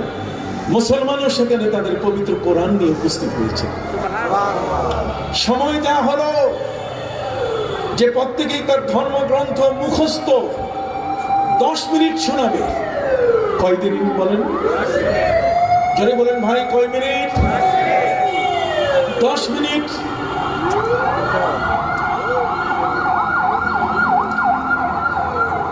সম্মানিত সুধী ভাইরা আমার, প্রত্যেকেই তার ধর্মগ্রন্থ 10 মিনিট শোনাবেন। 10 মিনিটের মধ্যে সেখানে 100 জন বিচারক, তারা দেখবেন ভাষা রীতি ঠিক মতো পালিত হয়েছে কিনা, ভাব সম্প্রসারণ আছে কিনা, সুরের ব্যঞ্জনা আছে কিনা, সুরের লহরী আছে কিনা, এবং তাত্ত্বিকভাবে এটি কতটুকু ভার গাম্ভীর্যপূর্ণ, এই ভাব গাম্ভীর্যপূর্ণের বিষয়গুলো 100 জন বিচারক তারা বিচার করবেন। এতে প্রথম যে হবে তাকে রাষ্ট্রীয় পুরস্কার দেওয়া হবে। সম্মানিত সুধী, সেখানে মুসলমান তার কোরআন নিয়ে উপস্থিত হয়েছেন বটে, হাজার হাজার দর্শক, তাদের কাছে ধর্মীয় গ্রন্থ পাঠ হবে। সেখানে মুসলমানদের সিরিয়াল ফালা হলো সবার শেষে, যাতে একটি পর্যায়ে এসে ওই শ্রোতারা বলে যে না, বিরক্ত হয়ে গেছে, আর শোনা দরকার নাই, এখনই শেষ করেন। আছে না অনেক সময় ওয়াজ করতে করতে যে হুজুর এখন তো 12টা বেজে গেছে, হুজুর এখন রাখেন। শোনার আগ্রহটা এক সময় মানুষের কমে যায়। অতএব মুসলমানের কোরআনের সিরিয়াল তারা দিল সবার শেষে। যার যার ধর্মগ্রন্থ 10 মিনিট করে তারা পড়ে শোনাবেন। 10 মিনিটের বেশি যদি পড়েন তাহলে সেখানে পাগলা ঘন্টা আছে, ঢং ঢং করে বেজে উঠবে, লালবাতি আছে পিক পিক করে জ্বলে উঠবে, কোন ক্রমে 10 মিনিটের বেশি পড়তে দেয়া হবে না। সম্মানিত সুধী, আমেরিকার ওয়াশিংটন ডিসিতে একটি বিশাল অডিটোরিয়ামে হাজার হাজার মানুষের সমাবেশ। সর্বপ্রথম ডাক পড়ল জিন্দাবেস্তা। 3 মিনিটের পরে ফিউজ, 3 মিনিট পরে আর নাই। সম্মানিত সুধী, ত্রিপিটক আসলো, 4 মিনিটের বেশি আর কেউ পড়তে পারলো না। পাঠক 4 মিনিটের পরে পড়ে শেষ। শ্রী ভগবত গীতা 4 মিনিটের পরে ওম শান্তি, সব শেষ। কথা বুঝতে পারছি? সম্মানিত সুধী ভাইরা আমার, 4 মিনিট 3 মিনিট করতে করতে বেশি সময় তারা নিতে পারে নাই। শেষ পর্যন্ত সময় হলো মুসলমানের কোরআনের। ডাক পড়লো মুসলমানের কোরআন। মুসলমানের কোরআনের তেলাওয়াত শোনাবার জন্য মঞ্চের দিকে আস্তে আস্তে ধীরে ধীরে যে মানুষটি অগ্রসর হচ্ছিলেন, তিনি হচ্ছেন বিশ্বের নন্দিত কারি, মিশর বংশোদ্ভূত ব্যক্তি কারি আব্দুস সামাদ আব্দুল বাসেত। কারি আব্দুল বাসেত তিনি মঞ্চে দাঁড়িয়ে গেলেন। মঞ্চে দাঁড়িয়ে যাওয়ার পরে আউযু বিল্লাহ এবং বিসমিল্লাহর তেলাওয়াতে 5 মিনিট শেষ। তেলাওয়াত শোনার পরে যারা শ্রোতা ছিলেন, বিশেষ করে যারা ভিন্ন ধর্মের, তারা তলে তলে তালি দিয়ে বলছে যে 5 মিনিট তো শেষ, আর 5 মিনিট আছে, 5 মিনিট কি বলবো? আউযু বিল্লাহ বিসমিল্লাহ তো কোনো ম্যাটার না, সাবজেক্ট না, এটার পরে যেটা এটাই তো কোরআন। অতএব পরের অংশটুকু সময় তো কম, কাজে আমাদের চেয়ে বেশি সময় নিতে পারবে না। কারি আব্দুল বাসেত তিনি সেই মঞ্চে দাঁড়িয়ে এরপর সূরা তাহা তেলাওয়াত করা শুরু করলেন। তিনি ছিলেন হাফেজে কোরআন। হাফেজে কোরআন। সূরা তাহার তেলাওয়াত শুরু হলো। তাহা মা আনজালনা আলাইকাল কুরআনা লিতাশকা। তেলাওয়াত চলতে চলতে 10 মিনিট পার হওয়ার পরে 15 মিনিট হয়ে গেল, 20 মিনিট হয়ে গেল। লাল বাতিও জ্বলে না, ঘন্টাও বাজে না। 30 মিনিট হয়ে গেল, 40 মিনিট, 50, 1 ঘন্টার মতো পূর্ণ তেলাওয়াত করে যখন কারি আব্দুস সামাদ আব্দুল বাসেত যখন সাদাকাল্লাহ পড়ছিলেন, তখন 100 জন বিচারক বলছে যে আপনি পড়তেই থাকুন, পড়তেই থাকুন, পড়তেই থাকুন। সম্মানিত সুধী ভাইরা আমার, পড়তেই থাকুন। 4 ঘন্টা তিনি তেলাওয়াত করছেন এই মুখস্থ অবস্থায়। সুবহানাল্লাহ। সম্মানিত সুধী, কোরআনকে পৃথিবীর থেকে বিদায় করা বড় কঠিন ব্যাপার। আমি সাবজেক্ট থেকে বহু দূরে যাইনি, শুধু একটু কথা আপনাদের সামনে বলতে চাই। আজকের যুবকরা এখানে বসা আছে, আজকের এখানে বিভিন্ন বয়সের মানুষ বসা আছেন। আজকে আমরা মুসলমান হয়েছি, আল্লাহ তাআলা বড় ভাগ্যবান আমাদেরকে বানিয়েছেন যে আমরা কোরআনের পাশে, কোরআনের কাছে, কোরআনের সেই নূরের আলোতে, জ্যোতির ভেতরে আমরা প্রবেশ করতে সক্ষম হয়েছি। কেউ সরাসরি, কেউ কোনো মাধ্যমে, কেউ নানাভাবে। আজকের মহাগ্রন্থ আল কোরআনের এমন একখানা কিতাব, যে কিতাব শোনার জন্য আমার ভাইরা দেখেন না দাঁড়ায় আছে। আপনি দেখবেন আস্তে আস্তে বাড়ি যাওয়াও ভুলে যাবে তারা। কথা বুঝতে পারছি? এখানে শয়তান পরাজিত হয়ে যাবে তাদের কাছে। শয়তান তাদের কাছে কি হয়ে যাবে? পরাজিত হয়ে যাবে। আগে তো বলেছিল চল কিছুক্ষণ দাঁড়া, তারপরে আস্তে করে সটকে পড়লে কেউ তো আর দেখবেও না। আর এখানে বাধা দেওয়ার কোনো সিস্টেমও নাই। যার ইচ্ছা বসবে, যার ইচ্ছা কি চলে যাবে। একটা মানুষও যাবে না ইনশাআল্লাহ। একটা মানুষও কি যাবে না। যে যাবে সেই ঠকবে, যে যাবে সেই কি ঠকবে, সে ঠকে যাবে। যে যাবে সেই মনে করবে যা, এখানে তো গান শুনতে যায়নি, কোরআন শুনতে গিয়েছি। কত ভাবে জীবনের সময়গুলো নষ্ট হয়েছে। আপনি যদি আজকে সত্যিকার এখানে তওবার নিয়তে এখানে যদি এই কোরআনের ওয়াজ শুনতে আসেন, ইল্লা মান তাবা ওয়া আমানা ওয়া আমিলা আমালান সালিহা উলাইকা ইউবাদদিলুল্লাহু সাইয়্যাতিহিম হাসানাত। আল্লাহ বলেন যদি তুমি আল্লাহর পথে ফিরে আসো, তওবা করো, তোমার ঈমানটাকে তুমি মজবুত করো, যে শয়তানের কথা আজকে শুনবো না, আজকে কোরআনের কথা, আল্লাহর কথা শুনবো। কথা বলেন, আজকে কথা শুনবো কার? আল্লাহর। আজকে শয়তানের কথা শুনবো না। ইল্লা মান তাবা ওয়া وعمل عملا صالحا আজকে ভালো কাজ করব কেমন ভালো কাজ الذين يذكرون الله قياما وقعودا وعلى جنوبهم যারা আল্লাহর জিকির করে কেউ বসে বসে কেউ দাঁড়াইয়া দাঁড়াইয়া সুবহানাল্লাহ পড়না الذين يذكرون الله قياما وقعودا وعلى جنوبهم ঘরের মধ্যে কিছু কিছু মানুষ বালিশে হেলান দিয়ে তারা শুনতেছে কতক্ষণ ঘরের ভিতরে মা বোনরা আমার কিছু অসুস্থ মানুষ কিছু দুর্বল মানুষ যাদের এখানে আসা সম্ভব হয় নাই তারাও ঘরের মধ্যে বালিশে হেলান দিয়া জানালাটা ফাঁক করে তারা আজকে আমাদের আলোচনা শুনছে আল্লাহ বলেন الذين يذكرون الله قياما قيام মানে দাঁড়ানো অবস্থায় কাজে আপনারা ভালো আছেন খবরদার বসতে বললে চলে যাবেন এই জন্য আপনাদের কার বসতে বলবো না কথা বুঝলেন আপনারাও একটা কোরআনের নিয়মের উপরে আছেন সুবহানাল্লাহ কোরআনের একটা কি নিয়মের উপরে আছেন অতএব কোরআন দিয়ে আপনাদের দাঁড়িয়ে দাঁড়িয়ে ওয়াজ শোনার দলিল দিচ্ছি الذين يذكرون الله قياما وقعودا وعلى جنوبهم যারা দাঁড়িয়ে বসে আর বালিশে হেলান দিয়া এক পার্শ্ব কায়দ হইয়া যারা কোরআন শুনে ওয়াতাফাক্কারুনা মা ফি খালকিস সামাওয়াতি ওয়াল আরদ আর আয়াতগুলোর অর্থ বুঝে বুঝে মহান স্রষ্টা আসমান এবং জমিন সমূহের স্রষ্টার কথা তারা মনে করছে সুবহানাল্লাহ আল্লাহ বলেন ইল্লা মান তাবা ওয়া আমানা ওয়া আমিলা আমালান সালিহা এইভাবে নেক আমলের মধ্যে যদি কেউ অংশগ্রহণ করে আল্লাহ বলেন তিনটা গুণ তার মধ্যে যদি সৃষ্টি হয় কয়টা তিনটা এখনই রাইট নাও এখনই তিনটা গুণ সৃষ্টি করা কি সম্ভব কয়টা তিনটা একটা হলো জানলা এখানে যারা আছে জীবনে তো ভুল করছি আজকে এই ভালো মানুষগুলোর সাথে ওয়াহিব্বুস সালিহিনা ওয়ালাস্তু মিনহুম লাআল্লাল্লাহ ইয়ারযুকুনি সালাহা আমি ভালো মানুষ নই তবে ভালো মানুষের সঙ্গী হয়েছি প্রভুরে শুনিতাম কে তোর রোজে উম্মীদ বিম শুনিদাম কে দর রোজে উম্মীদ বিম बदारा बबख्शद बने का करीम बदारा बबख्शद बने का करीम আল্লামা শেখ সাদি রহমতুল্লাহ আলাইহি বলছেন আমি শুনেছি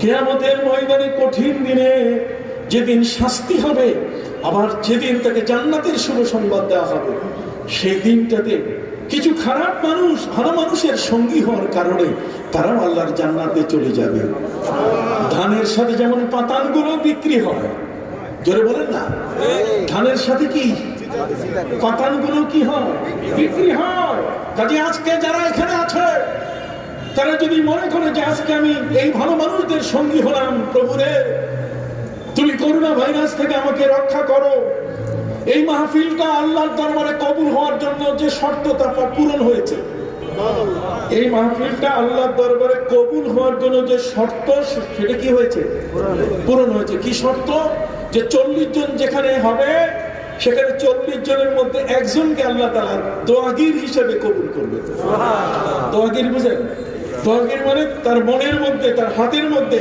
আল্লাহ তাআলা এমন ভাবে সেখানে তার কবুলিয়ত তার সন্তুষ্টিটাকে তিনি রেখে দিয়ে দিবেন যে যা বলবে এই 40 জনের মধ্যে এই 40 জনের মধ্যে একজনের আমল নিশ্চয়ই বেশি আছে আপনার কথা বুঝতেছেন আমার 40 জনের মধ্যে যে কোনো একজনের আমল কি সবার তুলনায় কি বেশি তাহলে সেই লোকটা ভালো মানুষ কিনা আমার কন্যা ভালো মানুষ কিনা তাহলে ভালো মানুষ ওই একটার উসিলায় বাকিগুলা জান্নাতে চলে যাবে সুবহানাল্লাহ বলেন খুদায়া বহতে বনি ফাতিমা কে বরতৌল ঈমান কুনাম খাতিমা अगर रद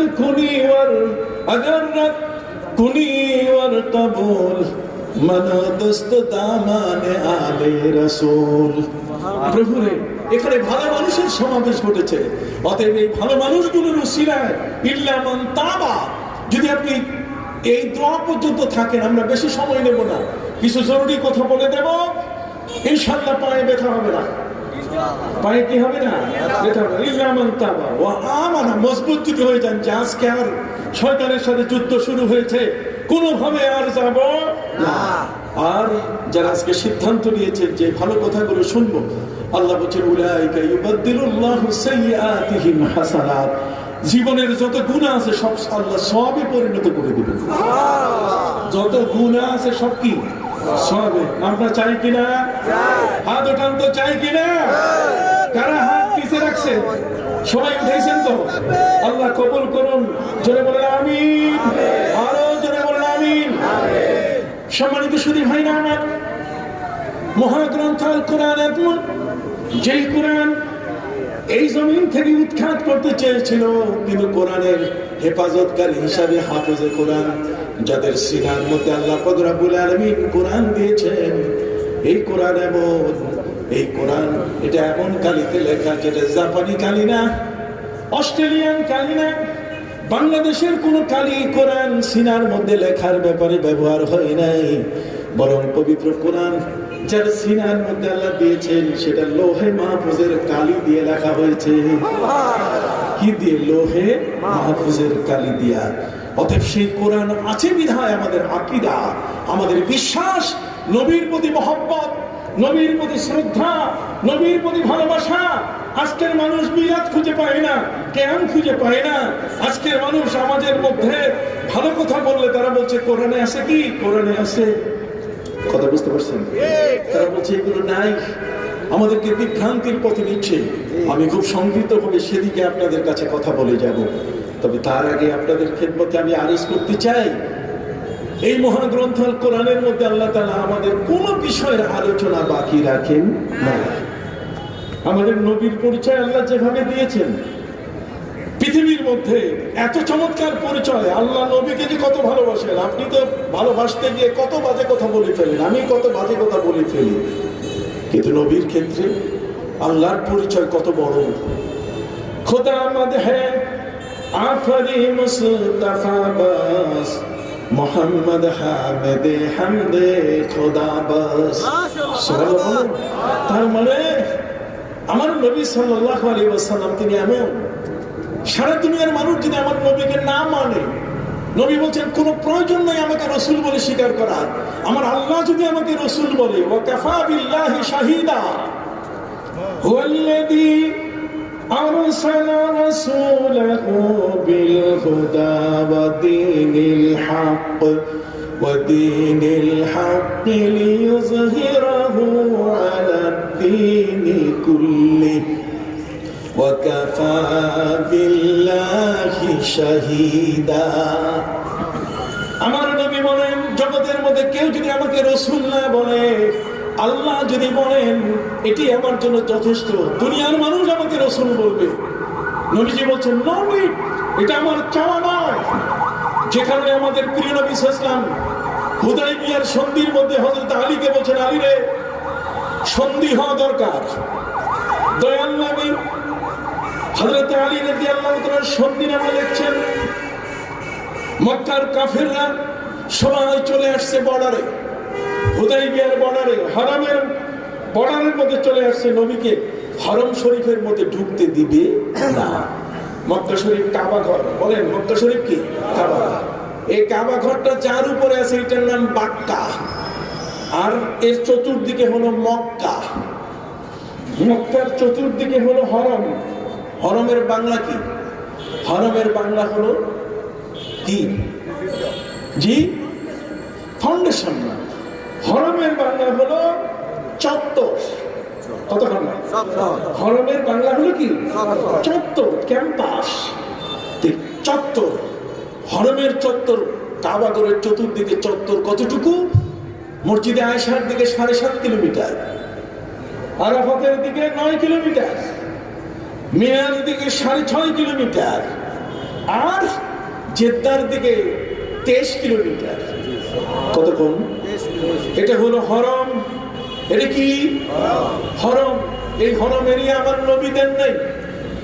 হযরত নবী ইব্রাহিম আলাইহিস সালাম এই হরম যখন তিনি কাবা ঘর তৈরি করলেন, তখন আল্লাহ তাআলা জিবরিল আমিনকে জান্নাতের খুঁটি দিয়ে পাঠিয়ে দিয়েছেন।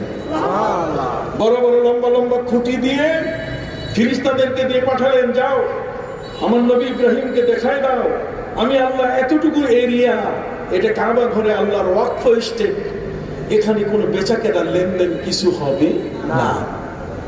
আল্লাহর ওয়াকফ এস্টেট এই হরম শরীফ, এই জন্য এই হরমের ভিতরে কোনো কাফের বেদিনের প্রবেশ কখনো এলাউড নয়। কোন নন মুসলিম, যে লোক মুসলমান নয়, এখানে প্রবেশ করতে পারবে না। নবী করিম সাল্লাল্লাহু আলাইহি ওয়াসাল্লাম নবম হিজরিতে হযরত আবু বকর সিদ্দিক রাদিয়াল্লাহু তাআলার মাধ্যমে ঘোষণা দিয়েছেন যে কাবা ঘরে আর কেউ উলঙ্গ তওয়াফ করতে পারবে না, ঘুরতে পারবে না, এবং কোনো অমুসলিম প্রবেশ করতে পারবে না। সম্মানিত সুধী, এই খুঁটি গেড়ে দেওয়া হয়েছে হুদাইবিয়া সুমাইসিয়া। এই সুমাইসিয়া হুদাইবিয়া থেকে কাবা ঘরের দূরত্ব হলো 23 কিলোমিটার। সব কাফের বেদিন সেখানে গিয়ে উপস্থিত, কোন মতে আমার নবীকে প্রবেশ করতে দিবে না। নবী করিম সাল্লাল্লাহু আলাইহি ওয়াসাল্লামের সাথে সন্ধি চুক্তি হচ্ছে। হযরত আলী রাদিয়াল্লাহু তাআলা সন্ধি চুক্তি লিখছেন, হাজা সুলহু মিন মুহাম্মাদিন রাসূলিল্লাহ সাল্লাল্লাহু আলাইহি ওয়াসাল্লাম মা রাইসিল কুফার আবি সুফিয়ান। কাফের সম্রাট, কাফের নেতা আবু সুফিয়ানের সাথে আল্লাহ রাসূল মুহাম্মদ সাল্লাল্লাহু আলাইহি ওয়াসাল্লামের সন্ধি। তখনই কাফের চিৎকার দিয়ে উঠল যে আমরা রাসূলুল্লাহ শব্দ থাকলে আমরা সন্ধি করব না। নবীজিকে বলা হলো, নবীজি সন্ধি ভেঙে যাচ্ছে, রাসূলুল্লাহ শব্দ থাকলে পরে সন্ধি হবে না। আমার নবী সাল্লাল্লাহু আলাইহি ওয়াসাল্লাম বলেন, ওরা কি চায় বলো? তারা বলছে রাসূলুল্লাহ সাল্লাল্লাহু আলাইহি ওয়াসাল্লাম কেটে দিতে হবে, রাসূলুল্লাহ শব্দ রাখা যাবে না। আমরা মুহাম্মদকে রাসূল মানি না, আমরা মুহাম্মদকে আব্দুল্লাহর পুত্র হিসেবে মানি, কিন্তু আল্লাহ রাসূল হিসেবে তাকে মানি না। কত বড় কঠিন প্রশ্ন! এই কঠিন প্রশ্নে নবীর নামের শেষে রাসূলুল্লাহ শব্দ কেটে দেওয়া, এটা কোনো মুসলমান মেনে নিবে না। নবীজি হযরত আলীকে বলেন, আলী রে, তুমি একটা কাজ করো। কি কাজ? ওরা আমাকে যখন মক্কা থেকে বের করে দেয়, তখন ওদের 3টে নীতিমালা তারা ঠিক করেছিল। কয়টা? এই 3টি নীতিমালা হচ্ছে তাদের মক্করবাজি, এটা হচ্ছে তাদের ষড়যন্ত্র। এই 3টি নীতিমালার মধ্যে পবিত্র কোরআন বলছে, وَإِذْ يَمْكُرُ بِكَ الَّذِينَ كَفَرُوا لِيُثْبِتُوكَ أَوْ يَقْتُلُوكَ أَوْ يُخْرِجُوكَ। কাফেররা আপনার বিরুদ্ধে ষড়যন্ত্র শুরু করেছে। তারা 3টা, এই 3টার মধ্যে যে কোনো একটা বাস্তবায়িত করবে। তার মধ্যে একটা হলো আপনাকে বন্দী করে রাখবে, লিইউসবিতুকা, আপনাকে তারা নির্বাসনে বন্দী করে তারা আপনাকে রাখবে। যদি বন্দী করতে না পারে, আও ইয়াকতুলুকা, তারা আপনাকে হত্যা করবে, আপনাকে মেরে ফেলবে, নবীকে মেরে ফেলবে। আল্লাহ বলছেন আপনাকে মারার জন্য তারা চূড়ান্ত করে ফেলছে, তাদের রেজুলেশন পাস করে ফেলছে। কাফের বেদিনরা নবী করিম সাল্লাল্লাহু আলাইহি ওয়াসাল্লামের ক্ষেত্রে 3টি বিষয় চূড়ান্ত করেছে, তাদের রেজুলেশন পাস হয়ে গেছে 3টায়। এই 3টার মধ্যে একটা হলো যে নবীকে বন্দী করা হবে, তাকে নির্বাসনে দেয়া হবে। নির্বাসন এত কঠিন, শেষ পর্যন্ত তারা নবীকে নির্বাসনে দিয়েছিল। নবীকে হত্যা করবে তারা, তাদের রেজুলেশনে তারা রেখেছিল, যদি তাকে নির্বাসনে না দেয় তাহলে তাকে আমরা হত্যা করব। আর যদি হত্যা করা সম্ভব না হয়, আও ইউখরিজুকা, তাকে দেশ থেকে বের করে দেবে। কয়টা? আপনি একটু কথা বলেন না, কয়টা? সম্মানিত শুধু এই 3টি বড় কঠিন, তার মধ্যে একটা বাস্তবায়ন তারা করলো। আমার নবী সাল্লাল্লাহু আলাইহি ওয়াসাল্লামকে তারা মক্কার জমিন থেকে 2.5 কিলোমিটার দূরে শিয়াবে আবি তালেব, আবু তালেব পাহাড়ি উপত্যকায় আমার নবীকে নির্বাসনে দিয়ে দিল। নবীর জন্য তারা 3 বছরের জেল ঘোষণা করলো। আমার নবীকে তারা কোনো ক্রমে গ্রহণ করবে না। নবী করিম সাল্লাল্লাহু আলাইহি ওয়াসাল্লামের সঙ্গী সাহাবীদেরকে তারা এমন ভাবে বন্দী করলো, পৃথিবীর ইতিহাসে কোন বন্দী নীতি এমন নাই। পৃথিবীর ইতিহাসে কোন কারাগারে এই নিয়ম কখনো পালিত হয় না। সেদিন আরবরা আমার নবীর সম্পর্কে যে নীতি পালন করেছিল, আমার নবী সাল্লাল্লাহু আলাইহি ওয়াসাল্লামকে তারা সামান্যতম একটা খেজুরও দিতে দেয় নাই। নবীকে না খাওয়াইয়া মারার জন্য আমার নবীকে তারা নির্বাসনে দিয়েছিল। তারা সিদ্ধান্ত নিয়েছিল যে কেউ তার কাছে যেতে পারবে না, সামান্যতম খাবার নিয়ে যেতে পারবে না। নবীজি সাল্লাল্লাহু আলাইহি ওয়াসাল্লামের তারা পানি পর্যন্ত বন্ধ করে দিয়েছিল। আল্লাহর নবীর পানি বন্ধ করে দেয়া, নবীজির খেজুর বন্ধ করে দেওয়া, খাবার বন্ধ করে দেওয়া কত বড় কঠিন। অথচ নবীজি এমন, তিনি যদি পাথরের উপরে আঙ্গুল রাখেন, পাথরের উপরে আঙ্গুল রাখলে সেখান থেকে পানির ফোয়ারা জারি হয়ে যায়। নবীর আঙ্গুলের মধ্যে জমজম কূপের আল্লাহ ব্যবস্থা করে রেখেছেন। নবীজির আঙ্গুলের মধ্যে আমার প্রিয় নবী সাল্লাল্লাহু আলাইহি ওয়াসাল্লাম মক্কার মানুষদের অত্যাচারে নির্যাতিত হয়ে নবীজি মক্কা ছেড়ে যখন তিনি জেরানা চলে গেলেন। কোথায়? আপনাদেরকে একটু বলতে হবে, এটা হাদিসের শব্দ, বড় বরকতের শব্দ, আপনারা এর থেকে শিখতে পারবেন কিছু। নবী চলে গেলেন কোথায়? জেরানা। জেরানা হচ্ছে মক্কা থেকে 25 কিলোমিটার দূর। এই যে আমার হাজী সাহেবরা যারা হজের মাস ছাড়া সারা বছরে, হজের মাস তো 3টা, আল হাজ্জু আশহুরুম মা'লুমাত, ফামান ফারাদা ফীহিন্নাল হাজ্জ ফালা রাফাসা ওয়ালা ফুসুকা ওয়ালা জিদালা ফিল হজ। এই যে হজের 3 মাস, আর 3 মাস ছাড়া বাকি 9 মাস হচ্ছে উমরা। আমরা উমরা করি না? উমরা তো আমার নবীর আগে কোন নবীর যুগে উমরা ছিল না। 1,24,000 অথবা 2,24,000 নবী এবং রাসূলের যুগে কোন উমরা পদ্ধতি ছিল না। উমরা আল্লাহ আমাদেরকে দান করেছেন।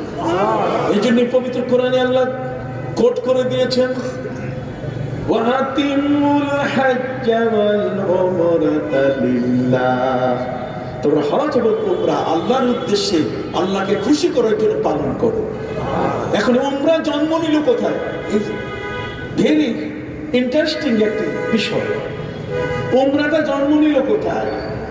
হজ জন্ম নিয়েছে অনেক আগে। হজের প্রথা চালু হয়েছে অনেক আগে। হযরত নবী ইব্রাহিম আলাইহিস সালাম দোয়া করেছেন কাবা ঘর নির্মাণ শেষে, ওয়ারিনা মানাসিকানা ওয়া তুব আলাইনা ইন্নাকা আনতাত তাওয়াবুর রহিম। আল্লাহ, তুমি আমার সন্তানদের জন্য, মুসলিম জাতির জন্য তুমি হজের পদ্ধতি চালু করে দাও। সুবহানাল্লাহ বলেন। ওরা যেন কাবা ঘরে এসে তাদের গুনাহগুলো রেখে যেন মাসুম বেগুনা হয়ে তারা যেন নিজের ঘরে ফিরতে পারে। মান হাজ্জা ওয়ালাম ইয়ারফাস ওয়ালাম ইয়াসফুক রাজাআকা ওয়ালাদাতহু উম্মুহ। যে ব্যক্তি হজ করতে আসলো আর হজ করে হজের বিধানগুলো ঠিক মতো পালন করলো, কারোর সাথে ঝগড়াঝাটি করলো না। সবচেয়ে বেশি হজে ঝগড়া হয় কতক্ষণ না? রুমের মধ্যে একজন এসি ছাড়ে, একজন ছাড়ে না, একজন কুক কুক করে কাশে, আরেকজন বলছে এই খবরদার এসি দে। কথা বুঝতে পারছেন? বহু ধরনের সিট কারাকারি, অনেক কিছু হয়।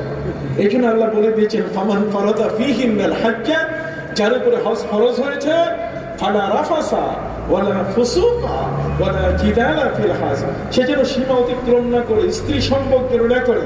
কথা বলে ফালা রাফাসা ওয়ালা ফুসুকা, সে যেন ফাসিকি গুনাহের কাজ না করে, ওয়ালা জিদালা, এবং পরস্পরে যেন ঝগড়া না করে। ঝগড়া হবে বিধায় তো আল্লাহ তাআলা বাধা দিয়ে দিচ্ছে। এটা বিদেশের সফর, এখানে বন্ধু চিনা যায়।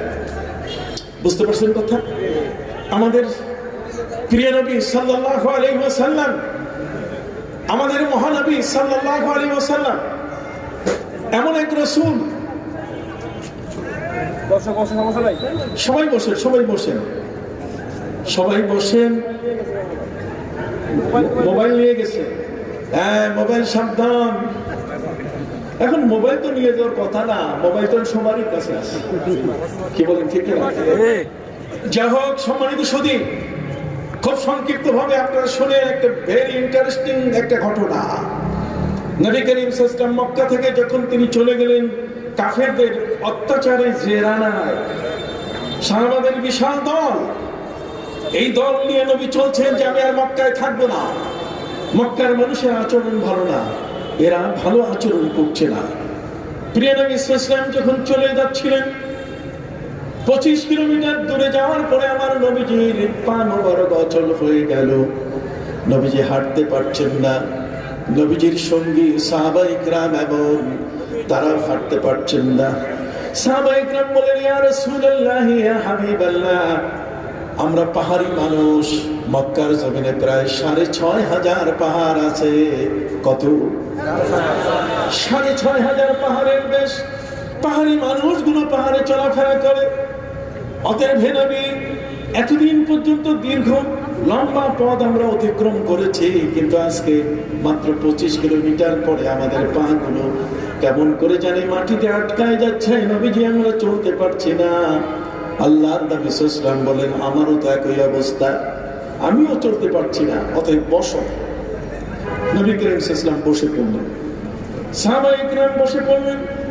যার যার কাছে যা খাবার আছে তিনি সবগুলো বের করার জন্য নির্দেশ দিলেন। সবাই যার যার খাবার বের করলো। দেখা গেল অপ্রতুল খাবার, খাবার তেমন বেশি নাই। নবীজি একটা রুমালের ভিতরে একটা রুমাল ঢাকা দিয়ে নবীজি মুখের থুতু মোবারক লাগাই দিলেন। সাহাবায়ে ইকরামকে বলেন, সাহাবীরা, এখন তোমাদের মন যা চায়, যদি মনে করো যে রুটি খাবো, তাহলে রুমালের ভিতরে হাত দাও, রুটি চলে আসবে। এটা কি মেসমারিজম? এটা কি লাখ ভেলকি লাখ চোখে মুখে লাখ? এটা নবীর মুজিজা। যারা বলেন নবীর কি মুজিজা? আল্লাহর নবী সাল্লাল্লাহু আলাইহি ওয়াসাল্লাম সাহাবায়ে ইকরামকে তৃপ্তি ভরে তাদেরকে খাবার ব্যবস্থা করলেন। অল্প খাবার, অসংখ্য মানুষ খেয়ে গেল। এখন খাবার পরে সমস্ত সাহাবী নবীকে বলছেন যে, হুজুর, এখন তো পানি দরকার। আরবের এই মক্কার অঞ্চল, ওদিকে জেদ্দা থেকে মক্কা পর্যন্ত বিশাল এরিয়া। সেই এরিয়ার মধ্যে কোনো পানির ব্যবস্থা নাই, কোনো গভীর নলকূপ খনন করারও কোনো ব্যবস্থা নাই। সম্মানিত সুধী ভাইরা আমার, তাহলে বলবেন জমজমের পানি আসে কেমনে? কাবা ঘরের 21 হাত দূরে যে জমজম কূপ, সেই জমজম কূপ, এই জমজম কূপ, এটা আল্লাহর জান্নাত থেকে পানি সাপ্লাই হয়। কোত্থেকে?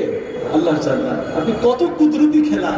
মুসলমান হয়েছে বিধায় আমরা জানি, ভাগ্যবান আমরা, আমাদের নবীর উসিলায় আল্লাহ তাআলা আমাদের ভাগ্যকে সুপ্রসন্ন করে দিয়েছেন। আকাশের জান্নাত, আকাশের যে জান্নাত, জান্নাতের মধ্যে 4 ধরনের নহর আছে। কয় ধরনের? 4 ধরনের নহর আছে। সেখানে দুধের নহর আছে, শরাবের নহর আছে, মধুর নহর আছে, পানির নহর আছে। 4 ধরনের নহর মানে নদী। আল্লাহর জান্নাতের মধ্যে 4 ধরনের নদী আছে। আমার ভাষা বুঝেন তো? আমার না বুঝার তো কথা না। সম্মানিত সুধী, এই 4টা নহর, এটা মোশাক্কাল। মোশাক্কাল শব্দের অর্থ বাংলা ইংরেজিতে বলে মিক্স। মিক্স, এই 4টা পানি একসাথে মিক্স হয়ে আল্লাহর জান্নাত থেকে এটা কাবা ঘরের ছাদের উপরে পড়ে, শিশিরের মতো পড়ে। পড়তে গিয়ে ওই পানিটা হাজরে আসওয়াদ কর্নারে যে পাথরটা আছে, কালো পাথর, ওই পাথরটা হয়ে জমজম কূপ। জমজম কূপ বেশি না, আমি যদি জমজম কূপে নামি তাহলে আমার মাথাটা পর্যন্ত এতটুকু গভীর, এটা বেশি গভীর না। এর উপর আমি বই লিখেছি, জমজম কূপের রীতি কথা। সম্মানিত সুধী, এই পানিটা যখন জান্নাত থেকে যেই শিশিরের মতো, সকালবেলায় শিশির পড়ে না, ঘাসের উপরে শিশির পড়ে কিনা, এই শিশিরের মতো এটা কাবা ঘরে পড়ছে, অনবরত পড়তেছে। পড়ার পরে এটা হাজরে আসওয়াদ পাথরের ওই পাশ দিয়ে কূপের মধ্যে যখন পড়ছে, তখন আওয়াজ হচ্ছে জম জম জম। নাম হয়েছে কি? জমজম। নাম হয়েছে জমজম। মা ও জমজম শিফা ও সুকমিন ও তুআম ও তুআমিন। আমার নবী বলছেন জমজম পানি হচ্ছে, এটা মা ও জমজম শিফা ও সুকমিন, সমস্ত রোগের মহৌষধ। এবং এই জমজম পানিটা হচ্ছে খাবার ক্যালোরি সম্পন্ন একটা পানি। একটা মানুষের 17 ধরনের ক্যালোরি লাগে তার বাঁচার জন্য। কত ধরনের? এই 17 ধরনের ক্যালোরির ভিতরে আবার কিছু কালার আছে। কালার বলতে গেলে যেমন সবুজ, যেমন মরিচের কালার, লাল কালার, কথা বুঝেন না?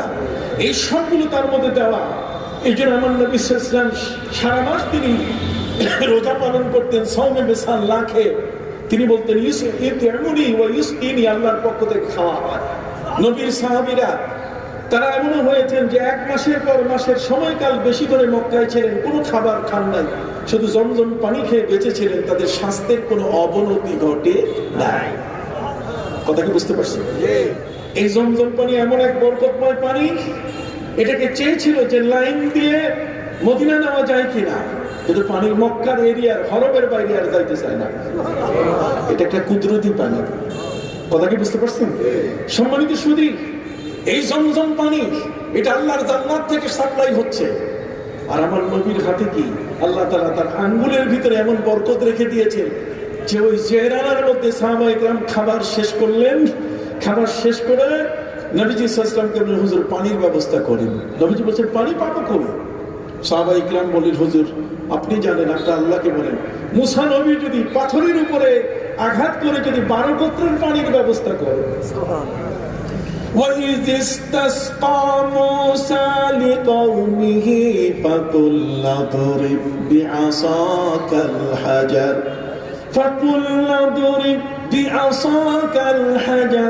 فَانْفَجَرَتْ مِنْهُ 12 عَيْنًا। সুবহানাল্লাহ বলে। যখন মুসা নবী তার 12 গোত্রের মানুষের জন্য আল্লাহর কাছে পানির প্রার্থনা করলেন, কোনো পানির ব্যবস্থা নাই, তখন আল্লাহ নবী মুসা আলাইহিস সালামকে বলেন, মুসা রে, তোমার হাতে লাঠি আছে, অতএব লাঠি দিয়ে তুমি যে কোনো পাথরের উপর আঘাত করো, দেখবে পাথরের উপর আঘাত করলে ওই পাথরটা 12টা টুকরা হয়ে যাবে এবং প্রত্যেকটা টুকরা থেকে পানির ফোয়ারা, পানির নদী চালু হয়ে যাবে, ঝর্ণা চালু হয়ে যাবে। এই জন্য পাথর থেকে পানি বের হয়।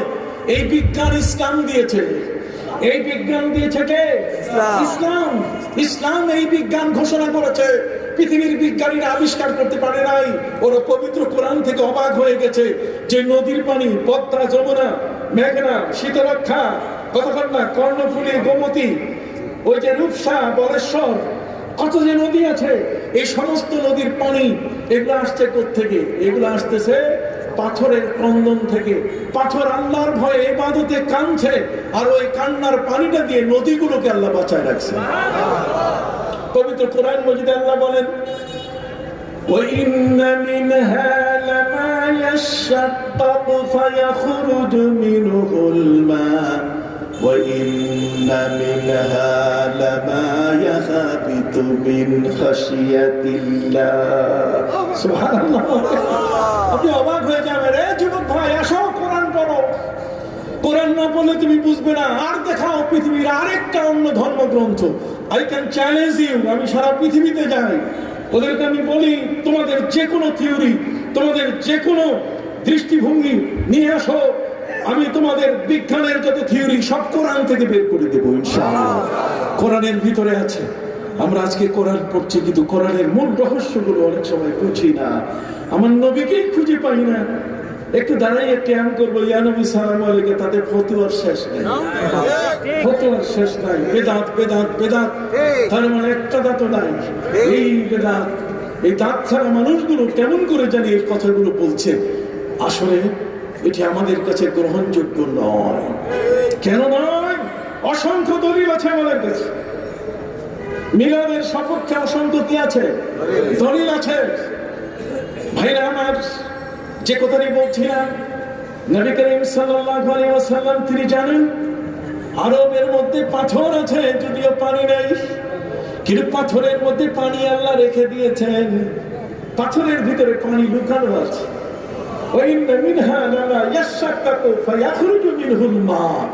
আল্লাহ পাথরের মধ্যে আঘাত করার পরে নবী মুসা আলাইহিস সালামের কওমের জন্য তিনি পাথরের থেকে পানির ব্যবস্থা করেছেন। কাজে ব্যতিক্রম ধর্মী কিছু নয়, পাথরের জীবন আছে। নবী করিম সাল্লাল্লাহু আলাইহি ওয়াসাল্লাম বলেন, জাবাল উহুদ ইউহিব্বুনা ওয়া নুহিব্বু, উহুদ পাহাড় আমাদেরকে ভালোবাসে, আমরা উহুদকে ভালোবাসি। নবীজিকে পাথর ভালোবাসে, পাথরের জীবন আছে। পৃথিবীর বিজ্ঞানীরা অবাক হয়ে গেল। কানাডিয়ার 69 জন বিজ্ঞানীর সাথে আমার দেখা হয়েছে। তারা মুসলমান হয়েছে একটি মাত্র কারণ, নবী করিম সাল্লাল্লাহু আলাইহি ওয়াসাল্লাম বলছেন যে উহুদ পাহাড় আমাদেরকে ভালোবাসে, আমরা উহুদকে ভালোবাসি। ওরা বলছে পাথর একটা পাহাড় মানুষকে, নবীকে ভালোবাসে, এটা কি করে হয়? ওরা কোনো মতে বুদ্ধি খুঁজে পাচ্ছে না। ওদের বড় বড় বিজ্ঞানী, বড় বড় হাইকোর্টের এলিট পার্সন, তাদের সবচেয়ে বড় জ্ঞানী মানুষকে নিয়ে তার বৈঠক করলো। তারা বলছে যে দেখো, মোহাম্মদ সাল্লাল্লাহু যদি বলে থাকে তাহলে তার কথা তিনি মিথ্যা বলেন নাই। সুবহানাল্লাহ বলেন। কই এগুলোর কোনো প্রমাণ আছে কিনা? কই প্রমাণ তাহলে দেখি বিভিন্ন ধর্মগ্রন্থে। কই সারা দুনিয়ার সমস্ত ধর্মগ্রন্থগুলো যদি তোমরা শিলপাটায় যদি বেটে বেটে বের করো, তন্ন তন্ন করে খুঁজো, কোথাও পাবা না। কিন্তু কোরআন যদি পড়া শুরু করো তাহলে তোমাদের প্রশ্নের উত্তর সেখানে আছে। পাথরের জীবন আছে কিনা?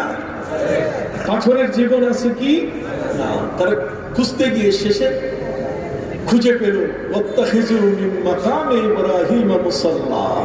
তারা দেখলো কাবা ঘরের পাশে মাকামে ইব্রাহিম, নবী ইব্রাহিম আলাইহিস সালামের পায়ের চিহ্ন, একটি পাথর নিজের বুকে ধারণ করে আছে, একটা জান্নাতি পাথর। কেন? কাবা ঘর নির্মাণ যখন শেষ হলো, হযরত নবী ইব্রাহিম আলাইহিস সালাম দোয়া করছিলেন। তার সর্বশেষ যে দোয়াটি ছিল, রব্বানা ওয়াবআস ফীহিম রাসূলাম মিনহুম। আল্লাহ, আপনি মুসলমান জাতি দিলেন, আপনি হজের ব্যবস্থা দিলেন, তাহলে এই জাতিকে রক্ষা করার জন্য একজন শ্রেষ্ঠ নবী দেন। শ্রেষ্ঠ নবী, প্রিয় নবী মুহাম্মদুর রাসূলুল্লাহ সাল্লাল্লাহু আলাইহি ওয়াসাল্লামের দোয়া পাথরের উপরে যখন হচ্ছিল, তখন এই জান্নাতি পাথরটা বলছে যে নবীর দোয়া, নবীর শুভাগমনের দোয়া যেহেতু হচ্ছে, কাজে আমি পাথর, আমি এই স্মৃতির পাতায় আমি থাকতে চাই। স্মৃতির পাতায় নবীর শুভাগমনের দোয়া করছেন একজন নবী, আমি সেই দোয়ায় শামিল হতে চাই। এই জন্য পাথর মোমের মতো নরম হয়ে নবী ইব্রাহিমের পায়ের চিহ্ন নিজের বুকে ধারণ করলো। কেন? বিকজ আমার নবীর শুভাগমনের দোয়া হচ্ছে। তার নবীর শুভাগমনের দোয়া, এর মাধ্যমে নিজের স্মৃতির পাতায় থাকার জন্য সেই পাথরটি নিজেকে বিলিয়ে দিল। দেখছেন, একটা পাথর যদি নবীর কাছে নিজেকে বিলিয়ে দেয়। নবী ইব্রাহিম আলাইহিস সালাম এর আগে বহুবার এই পাথরে তিনি পা রেখেছিলেন। এটা লিফটের মতো উপরে উঠে কাবা ঘরের দেয়াল গাঁথা হয়েছিল। তখন তো পাথর এভাবে মোমের মতো নরম হয়নি। কিন্তু যখন আমার নবীর নামে দোয়া হচ্ছে, নবীজি বলছেন আনা মিন বিশারাতি ঈসা, আমি ঈসা নবীর সুসংবাদের ফসল। আনা মিন দোয়া ইব্রাহিম, আমি ইব্রাহিমের দোয়ার ফসল। তিনি কাবা ঘর নির্মাণ শেষে ওই পাথরের উপরে দাঁড়িয়ে যখন দোয়া করছিলেন, সেই দোয়াটি আল্লাহ কবুল করেছেন। অতএব নবীর শুভাগমনের দোয়া হচ্ছে পাথরের উপরে। এই জন্য পাথরও নিজেকে বিলিয়ে দিল নবী ইব্রাহিমের দোয়ার সাথে, এবং নিজে মোমের মতো নরম হয়ে নবী ইব্রাহিমের কদমের চিহ্ন বুকে ধারণ করলো, প্রমাণ করতে যে আমিও নবীর দোয়ায় কি শরীক হয়েছি। যেরকম সুবহানাল্লাহ। এগুলো হচ্ছে গুরু রহস্য, এগুলো হচ্ছে অন্তর্নিহিত বিষয়। এই অন্তর্নিহিত বিষয়গুলো আজ আমাদের কাছে বলা হয় না। সূরা ইনশিরাহ, সূরা ইনশিরাহ, আলাম নাশরাহ লাকা সাদরাক ওয়া ওয়াদা'না আনকা বিযরাক আল্লাযী আনকাযা যাহরাক ওয়া রাফা'না লাকা যিকরাক। দেখবেন ওইবার একটা বক্তা এই সূরার পাশেই যায় না। তার কাছে আপনি সূরা আল-আহজাবের তাফসীর শুনবেন না জীবনে। সূরা আল-আহজাবের তাফসীর হলে তো নবীর মহব্বতের কথা চলে আসবে, যে নবীর সাথে বেয়াদবি করেছে চাচা আবুল আহাব, আল্লাহ তাকে ছাড়েন নাই। তার স্ত্রী উম্মে জামিল নবীকে মোহাম্মদ শব্দ পরিবর্তন করে মুজাম্মাম বলেছে, নবী নিকৃষ্ট, নবীর পথে কাটা দিয়েছে। আল্লাহ বলেছেন আমি তার মাল ক্রোক করে সম্পদগুলো সব ছিনিয়ে নিয়েছি। আমি তার মাথার উপরে হাম্মালাতাল হাতাব ফি জিদিহা হাবলুম মিন মাসাদ, মাথার উপরে আমি তার লাকড়ির বোঝা চাপাই দিয়েছি। হাম্মালা শব্দের অর্থ পরিবহন, যেই বাসগুলোর মাথার উপরে মুরগির খাসা ঢাকা যায়, এটার নাম হলো পরিবহন। এটার নাম কি? পরিবহন। একে আরবিতে বলে হাম্মালা। আরবিতে বলে কি? হাম্মালা। হাম্মালা শব্দের অর্থ পরিবহন। আল্লাহ বলছেন আমি আবুল আহাবের স্ত্রীর থেকে তার সম্পদ কেড়ে নিয়ে আমি তাকে ফকিরনির বাচ্চা বানাই দিয়েছি, এবং ওই জঙ্গলের লাকড়িগুলো মাথার মধ্যে দিয়ে মানুষের দুয়ারে দুয়ারে ঘুরাইছি। দোতলার মানুষগুলো দেখে বলছে হায়, নবীর সাথে বেয়াদবি করার কারণে তার কত বড় শাস্তি হচ্ছে। আল্লাহ তার খামার ক্রোক করে ফেলছেন, মাল ক্রোক করে ফেলছেন, সম্পদ কেড়ে নিয়েছেন। এখন বাঁচার উপায়, যেই জঙ্গল থেকে নবীর পথে কাটা সে আনতো, সেই জঙ্গলের লাকড়ি এখন মাথায় করে বোঝা টেনে টেনে দুয়ারে দুয়ারে বিক্রি করে। আমাদের দেশে ছাই বেচে না? ছাই নিবেন ভাই, ছাই নেবেন। আর আল্লাহ এই নবীর বেয়াদব গুস্তাখে রাসূল নবীর সাথে বেয়াদবি করেছে। আল্লাহ বলেন তিনটা জিনিসে কোনো কম্প্রোমাইজ নাই, আমার সাথে কারো আপোষ নাই। আল্লাহর সাথে কয়টা বিষয়? একটা হলো যদি আল্লাহর সাথে কেউ শিরক করে, ইন্না শিরকা লাযুলমুন আযীম, আল্লাহর সাথে শিরক করলে আল্লাহর মতো আল্লাহর মতো সত্যিকারের কাছে আছে যদি কেউ মনে করে, আল্লাহ বলেন আমি তাকে ক্ষমা করব না। আরেকটা হলো আমার নবীর সাথে যদি বেয়াদবি করে, তাকেও আমি ক্ষমা করব না। ইন্নাল্লাযীনা ইউযুনাল্লাহা ওয়া রাসূলা লা'নাহুমুল্লাহু ফিদ দুনিয়া ওয়াল আখিরাহ। আমার নবীর সাথে বেয়াদবি করেছে আব্দুল্লাহ ইবনে কামা, উহুদের ময়দানে নবীর দাঁতে তীর মেরেছে বেঈমান আব্দুল্লাহ ইবনে কামা। আল্লাহ গোসা হয়ে গেছেন, তোমার তীরের আঘাতে আমার নবীর দান শহীদ হয়েছে। এইজন্য আল্লাহ তাআলা তার গোটা বংশে কিয়ামত পর্যন্ত দাঁত উঠা বন্ধ করে দিয়েছেন। তার বংশে এখন দাঁত উঠে না। জোরে বলে, তার বংশে কি উঠে না? দাঁত উঠে না। আব্দুল্লাহ ইবনে কামার বংশে দাঁত উঠে না, সব কপড়া। মুখের মধ্যে সব সময় কি দাঁত নাই। দুনিয়ার রস স্বাদ সব আল্লাহ তাআলা উঠাই দিয়েছেন জীবনের মতো। খসরু পারভেজ নবীজির চিঠিকে টুকরো করেছে। নবীজির চিঠির বাহক হযরত আব্দুল্লাহ ইবনে হুযাফা সামি রাদিয়াল্লাহু তাআলাকে হত্যা করেছে টুকরা টুকরা। নবী বলেছেন ইউমাসসিকুহু কুল্লা মুমাসসাক, আল্লাহুম্মা মাসসিকহু কুল্লা মুমাসসাক। আল্লাহ আমার চিঠিখানাকে টুকরো করে মাটিতে ফেলে লাথি মেরেছে, দলিত মথিত করেছে। আল্লাহ তুমি তার দেশকে, তার গোটা পরিবারকে তুমি দলিত মথিত করে দাও। দিনের বেলায় নবীর চিঠির সাথে এই আচরণ, আর রাতের বেলায় অ্যাকশন শুরু আল্লাহর পক্ষ থেকে। সম্মানিত সুধী রাষ্ট্রপ্রধান কিসরা, সেই ইরানের বিশাল ক্ষমতাধর ব্যক্তি খসরু পারভেজ। এই জন্য খসরু পারভেজ নাম রাখা জায়েজ নাই, জায়েজ নাই। ফেরাউন নাম রাখা যেমন জায়েজ নাই, আবু লাহাব নাম রাখা যেমন জায়েজ নাই, নমরুদ নাম রাখা যেমন জায়েজ নাই, আমরা যেমন ইয়াজিদ নাম রাখি না, আমরা যেমন মির্জাফর নাম রাখি না। কতক্ষণ এগুলো কতগুলো বদনাম এবং কলঙ্ক বয়ে নিয়ে আসে। ঠিক খসরু পারভেজ এই নামটি এটি মুসলমানরা যেন কেউ না রাখে, কারণ এই লোকটি নবীর চিঠি টুকরো টুকরো করে মাটিতে ফেলে নবীর চিঠিকে লাথি মেরেছে। এই জন্য নবীজি বলছেন আল্লাহ আমার চিঠিকে যে লাথি মেরেছে, টুকরো করেছে, তুমি তাকেও টুকরো করে দাও। চতুর্দিকে নিরাপত্তা বলয়, নিরাপত্তা বলয় বুঝেন? তার মানে র্যাব, র্যাবের পরে মিলিটারি, মিলিটারির পরে স্পেশাল ফোর্স, তারপরে আবার বিশেষ ফোর্স, কি বলেন ঠিক না? এরপরে গোয়েন্দা, 4-5 প্রকার নিরাপত্তা বলয়ের পরে মহামান্য মহান ব্যক্তি সেখানে ঘুমান, কি বলেন ঠিক কিনা? মাননীয় ব্যক্তি সেখানে ঘুমান। সম্মানিত সুধী, সেই কিসরা আগুন পূজারী খসরু পারভেজ দিনের বেলায় নবীর চিঠির সাথে বেয়াদবি করেছে। নবীজি বলছেন আল্লাহ তুমি তার দেশকে টুকরো টুকরো করে দাও। অ্যাকশন শুরু হয়েছে রাতে, পুরো ভবনের মধ্যে, পুরো এরিয়ার মধ্যে নিরাপত্তা বলয়, মশাল চলছে, চৌকিদারের হাত বড় তীব্র গতিতে বজ্রকণ্ঠে হাত চলছে, একটা মশা পর্যন্ত ঢুকতে পারতেছে না। অথচ সেই নিরাপত্তা বলয়ের মধ্যে আজকে সেখানে ঘুমাচ্ছেন 3 জন ব্যক্তি। খসরু পারভেজ, তার ছেলে শিরওয়াই আর তার স্ত্রী শিরিন।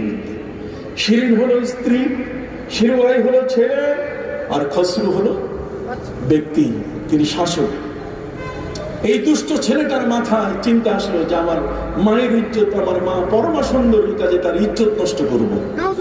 অতএব তার ইজ্জত নষ্ট করতে গেলে সবচেয়ে বড় বাধা তার বাবা হবে। এই জন্য সে চিন্তা করলো যে বাবাকে জবাই করা ছাড়া মায়ের ইজ্জত নেওয়া যাবে না। সে রাতের বেলায় নিজের মনস্কামনা সার্থক করার জন্য সে বাবার গলায় তার ঘুমন্ত অবস্থায় ছুরি চালিয়ে তাকে মেরে ফেলবে। দেখেন নিরাপত্তা বলো ঠিক আছে, কথা বল। নবীর সাথে বেয়াদবি করলে কি হয়? খবরদার, ওয়া ইউআযযিম শাআইরাল্লাহ ফাইন্নাহা মিন তাকওয়াল কুলুব। তাজিম, আল্লাহ বলেন তাজিম করবে আল্লাহর নিদর্শনকে, আল্লাহর নিদর্শনগুলোকে সম্মান করবে। ওয়া ইউআযযিম ইউআযযিম আযযামা ইউআযযিমু তাযীমান, তাযীম মানে সম্মান করা। আমরা নবীকে কি করি? সম্মান করি। আল্লাহর নিদর্শন আল্লাহর নির্দেশন কোরআন। অতএব কোরআনকে যদি ইলকাউল মাসহাফ ফিল কাযুরাত ওয়া তানাফফুজ কালিমাতিল কুফর, ঠিক অনুরূপভাবে কোন ব্যক্তি কোরআনকে যদি ডাস্টবিনে ফেলে দেয়, হাজার লম্বা আল খাল্লা পড়া হোক, 1000 তাসবিহ যদি গলায় পেঁচানো হয়, তাকে ঈমানদার বলা যাবে না। কেন? সে কোরআনের তাজিম করে না। অথচ কোরআনের তাজিম করেছেন বেশের হাফিজ। কে? জোরে বলেন কে? বেশের হাফিজ। বেশের হাফিজ তিনি হলেন একজন সাধারণ, একজন মদখোর।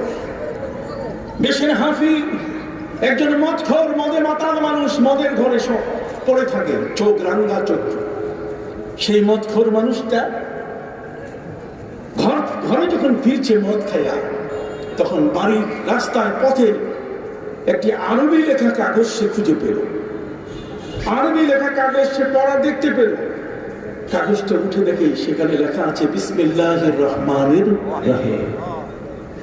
পবিত্র কোরআনের আয়াত লেখা থাকার কারণে ভাইরা আমার, এই দেশের হাফি মানুষটা পবিত্র কোরআনের এই একখানা আয়াত বিসমিল্লাহির রহমানির রহিম লেখা আরবি কাগজখানা নিজের ঘরে নিয়ে যত্ন করে আলমিরার উপরে রাখলো।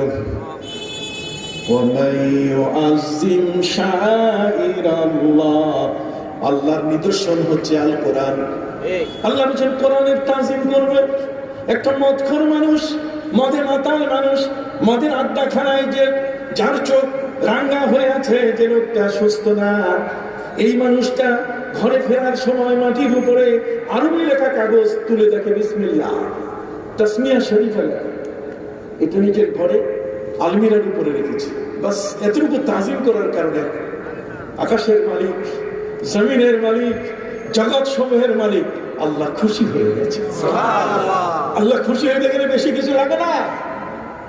একটা কুকুরকে পানি খাওয়াইয়া কত না, একজন মুশরিক মানুষ, একজন মজুসি মানুষ, একজন উপাসক মানুষ, একটা কুকুর জিহ্বা বের করে পানির জন্য অন্য হয়ে তার পাশে ঘুরছে, কিন্তু পুকুর আছে, মানে কূপ আছে, কিন্তু পানি উঠাবার কোনো ব্যবস্থা নাই। নিজের পায়ে চামড়ার মোজা, সেই চামড়ার মোজার সাথে নিজের লুঙ্গি ছিঁড়ে রশি বানাইয়া সেটাকে কূপের মধ্যে ফেলে এরপরে মোজা ভর্তি পানি তুলে সেই কুকুরটাকে পান করানো।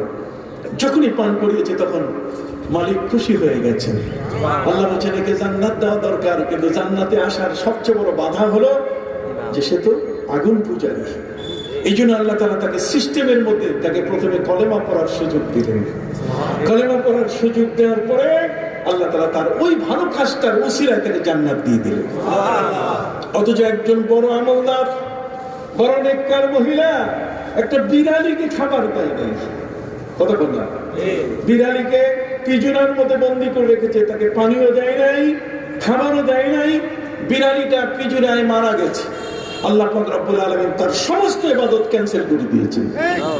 অতএব ভালো কাজের উপরে ভিত্তি করে আল্লাহর কোরআনকে তাজিম করা। শাহ ওলিউল্লাহ মুহাদ্দিস দেহলভী রাহমাতুল্লাহি আলাইহি বলেছেন আল্লাহর নিদর্শন 4টা। একটা হলো কাবা, এই জন্য কাবাকে আমরা সম্মান করি। নবীজি বলেছেন ইযা আতাইতুমুল গায়াতা ফালা তাস্তাকবিলুল কিবলাতা ওয়ালা তাস্তাদবিরুহা ওয়ালাকিন শাররিকু আও গাররিবু। কাবার দিকে ফিরে কখনো পেশাব পায়খানা করবে না। নবী করিম সাল্লাল্লাহু আলাইহি ওয়াসাল্লাম বলেছেন কাবার দিকে ফিরে কখনো থুতু ফেলবে না। কাবার দিকে ফিরে যদি থুতু ফেলো তাহলে কিয়ামতের ময়দানে মুখে কোনো গোশত থাকবে না, খালি হাতগুলো নিয়ে তুমি উঠবে, মুখে গোশত থাকবে না। আমরা কিন্তু চাই না। এই জন্য কাবার দিকে ফিরে আমরা পা রাখি না, আমরা রাত্রে ঘুমাই না, আমরা কখনো দিনেও ঘুমাই না। ঠিক এমনি আমাদের কোনো লোক যদি মারা যায় তাকে কবরেও রাখি আমরা আদবের সাথে, যাতে কাবার দিকে তার পা না যায়। কি বলেন ঠিক না? অথচ একদল এই পোশাকে আলেম বের হয়েছে, তারা বলছে আরে না, কাবা করে তাজিম মিটানো, সেদিকে পা করলে বা হয় কি, সেদিকে এইরকম তাজিম করতে হবে, এটা দরকার নেই আমাদেরকে। নাপিত কোম্পানি একদল আছে যারা 20 টাকার তারাবির 8 টাকার কেসি দিয়ে থাকে। এই নাপিতরা আমাদের দেশে এখন ডিস্টার্ব করতেছে খুব বেশি। কথা বুঝতে পারছেন? এই নাপিতরা এরা নতুন করে ইসলামের ইবাদত কাটা শুরু করেছি। আমরা অল্প ইবাদত করে জান্নাতে যেতে চাই, আমাদের হায়াতের সংখ্যা কম। অতএব যতটুকু বেশি পারি ততটুকুই তো ভালো। তা না করে এটাকেও আবার কাটার জন্য আসছে। মৌলবী আমার ঘরে ভাত খায়, আমার ঘরে নদিন থেকে বড় আলেম হলো, আর সেই মৌলবী এখন আমার মসজিদের ইমাম হইয়া এখন আর সবে বলাতে তারা লাগায়, তাই মৌলবী আমার ইবাদত করতে দেয় না। তাই ঠিক কিনা? এটা করতে দেয় না। খবরদার, দলিল আছে প্রত্যেকটা, দলিলবিহীন কোনো কথা আমরা বলি না, দলিলের বাইরে কোনো শব্দ আমরা উচ্চারণ করি না। এতক্ষণ যাবত যা বলেছে প্রত্যেকটার পিছনে একটা একটা করে দলিল দিয়েছি। বলেন ঠিক কিনা? ওমাই ইউআজ্জিম শাআইরাল্লাহ, আল্লাহর নিদর্শন, আল্লাহর নিদর্শন কাবা। অতএব কাবাকে সম্মান করতে হবে। কাবার সাথে যে জিনিসটা লাগানো থাকে সেটাও সম্মানী। যেমন কাবা যখন তৈরি করা হয়, নবী ইব্রাহিম যখন তৈরি করেন, তখন কাবা ঘরের সাথে গিলাফ ছিল না। কি ছিল? গিলাফ হয়েছে। এই গিলাফটা হয়েছে সেই তুব্বা হিমিয়ার। তুব্বা হিমিয়ারই কাবা ধ্বংস করার জন্য আসতেছিল মদিনা, তার রাজত্ব প্রতিষ্ঠিত করে। যখন আসতেছিল তখন রাস্তার মধ্যে খুব কঠিন ভাবে ঝড়ো হাওয়া তাকে অস্থির করে ফেলে। তার সঙ্গীরা বলছে যে স্যার আর যাই করেন করেন, কিন্তু কাবা ঘর ভাঙতে যাবেন না, এটা আল্লাহর ঘর, এই জন্য বিপদ আসছে, ওদিকে যাইতে পারতেছেন না। সেটা বুঝার পর আল্লাহর কাছে বলছে যে আল্লাহ, আমি আমার সিদ্ধান্তে ভুল ছিলাম, আমি সঠিক সিদ্ধান্ত নেই নাই, তোমার ঘর ভাঙার জন্য আমি কাবার দিকে যাচ্ছি। অতএব আমি তওবা করলাম, আর তোমার ঘর ভাঙবো না, তুমি আমাকে যেতে দাও, তোমার কাবাটাকে আমি দুই নয়নে দেখবো। যদি তুমি তোমার কাবা দেখার সুযোগ দাও, তাহলে আমি তোমার কাছে আর একটু সুযোগ দেব, সেটা হলো আমাকে তুমি 3 দিন থাকার সুযোগ দিও। এই 3 দিনে আমি জিয়াফত খাওয়াবো। জিয়াফত বুঝেন? মেহমানদারি করব, আমি মেহমান নামাজ হব, আমি আশপাশের মক্কার মানুষগুলোকে আমি পেট ভরে খাওয়াবো। আর একটা হলো আমি কাবা ঘরের গায়ে আমি সুন্দর করে একটা গেলাপ পরিয়ে দিব। এই প্রথম পৃথিবীর প্রথম গেলাপ শুরু হয় তুব্বা হিমিয়ারে। আর উমরা শুরু হয়, তো বলে দেই, না হলে আপনার পরে আবার জানতে চাইবেন যে হুজুর ওই যে জেরানায় যেখানে নবী করিম সাল্লাল্লাহু আলাইহি ওয়াসাল্লাম পানির ব্যবস্থা করতে গিয়ে সাহাবায়ে কেরামকে বললেন, সাহাবীরা পানি পাবো কই? ওরা বলছে হুজুর আল্লাহ আপনার মধ্যে, আপনার আঙ্গুলের মধ্যে জমজমের ব্যবস্থা করছে। নবী যে পাথরের উপর হাত রাখলেন, এরপর আঙ্গুলের মাথা থেকে পানি বের হওয়া শুরু। 1974 সাল পর্যন্ত পানি বের হয়েছে এই পাথরটা থেকে। 1974 সাল পর্যন্ত নবীজি যেখানে যে পাথরে আঙ্গুল রেখেছেন সেই পাথর থেকে পানি বের হয়েছে। কথা বুঝতে পারছেন? এখন সৌদি আরবে ঘিরে এটা বন্ধ করে দিয়েছে। সম্মানিত শুধু সেই জায়গায় যাওয়ার পরে যখন নবী যেতে পারছেন না, পা আটকে গেল, তখন জিবরিল আমিন এসে বললেন, আপনি যান কই? আপনি কি চান হযরত নবী ইউনূসের অবস্থা ঘটুক? নবী ইউনূস আলাইহিস সালাম তিনি আল্লাহকে না বলে যখন তিনি যাচ্ছিলেন নদী পাড়ি দিয়ে, তখন আল্লাহ তাকে আটকায় দিয়েছিলেন, তাকে নদী পার হতে দেন না। শেষ পর্যন্ত নদী পাড়ি দিতে গিয়ে যখনই তিনি দরিয়ার মধ্যে, নদীর মধ্যে লাফ দিয়েছিলেন, তখন 3 মাস তাকে পেটের মধ্যে ধারণ করেছিল। কথা কি বুঝতে পারছেন? সম্মানিত শুধু ভাইরা, আমার প্রাণের ভাইরা, জিবরিল আমিন বলছেন, নবীজি আপনি কি চান, আপনি কি আল্লাহকে বলে এই পর্যন্ত আসছেন, আপনি মক্কা ছেড়ে যাচ্ছেন, আপনি আল্লাহর অনুমতি নিয়েছেন? নবীজি বলছেন, এত নির্যাতন করছে মক্কাবাসীরা, আমি আর সহ্য করতে না পেরে বের হয়ে আসছি। হযরত জিবরিল আমিন বলছেন, না আপনি আর আগাবেন না, আপনি আগালে নবী ইউনূসের মতো ঘটনা ঘটতে পারে, আপনি আগাবেন না, আপনি আবার ফিরে যান কাবা। কাবা ফিরতে গিয়ে নবী কি করবেন? তখন তিনি পোশাক বদল করলেন, সেলাইবিহীন কাপড় পরে আল্লাহর কাছে তিনি ক্ষমা চেয়ে মক্কার দিকে তিনি ফেরা শুরু করলেন। এই হলো উমরা। এখান থেকে উমরা কি হলো? এই উমরার জন্মস্থান হলো জেরানা। এই জন্য যারা আমাদের সাথে হজে যান, ওদেরকে জেরানা নিয়ে যাইছে, জন্মস্থানটা দেখে যান। কতক্ষণটা এগুলো তো জানার লোক থাকতে হবে। আমার নবী সাল্লাল্লাহু আলাইহি ওয়াসাল্লাম যেখান থেকে নবীর আমল, নবীর কথা, নবীর কাজ, এগুলোই তো আমাদের জীবনের পালনীয় এবং করণীয় বিষয়। কথা কি বুঝতে পারছি? যা হোক, সম্মানিত শুধু ভাইরা আমার, বলতেছিলাম, ওয়ামান ইউআজ্জিম শাআইরাল্লাহি ফাইন্নাহা মিন তাকওয়াল কুলুব। আল্লাহর নিদর্শন 4টা। কয়টা? তার মধ্যে একটা হলো কাবা। কাজে কাবার যে গেলাপটা, এটা কাবার সাথে লাগার সাথে সাথে এটার দাম বেড়ে গেছে। কাবার গেলাপের দাম আছে না? জোরে বলেন।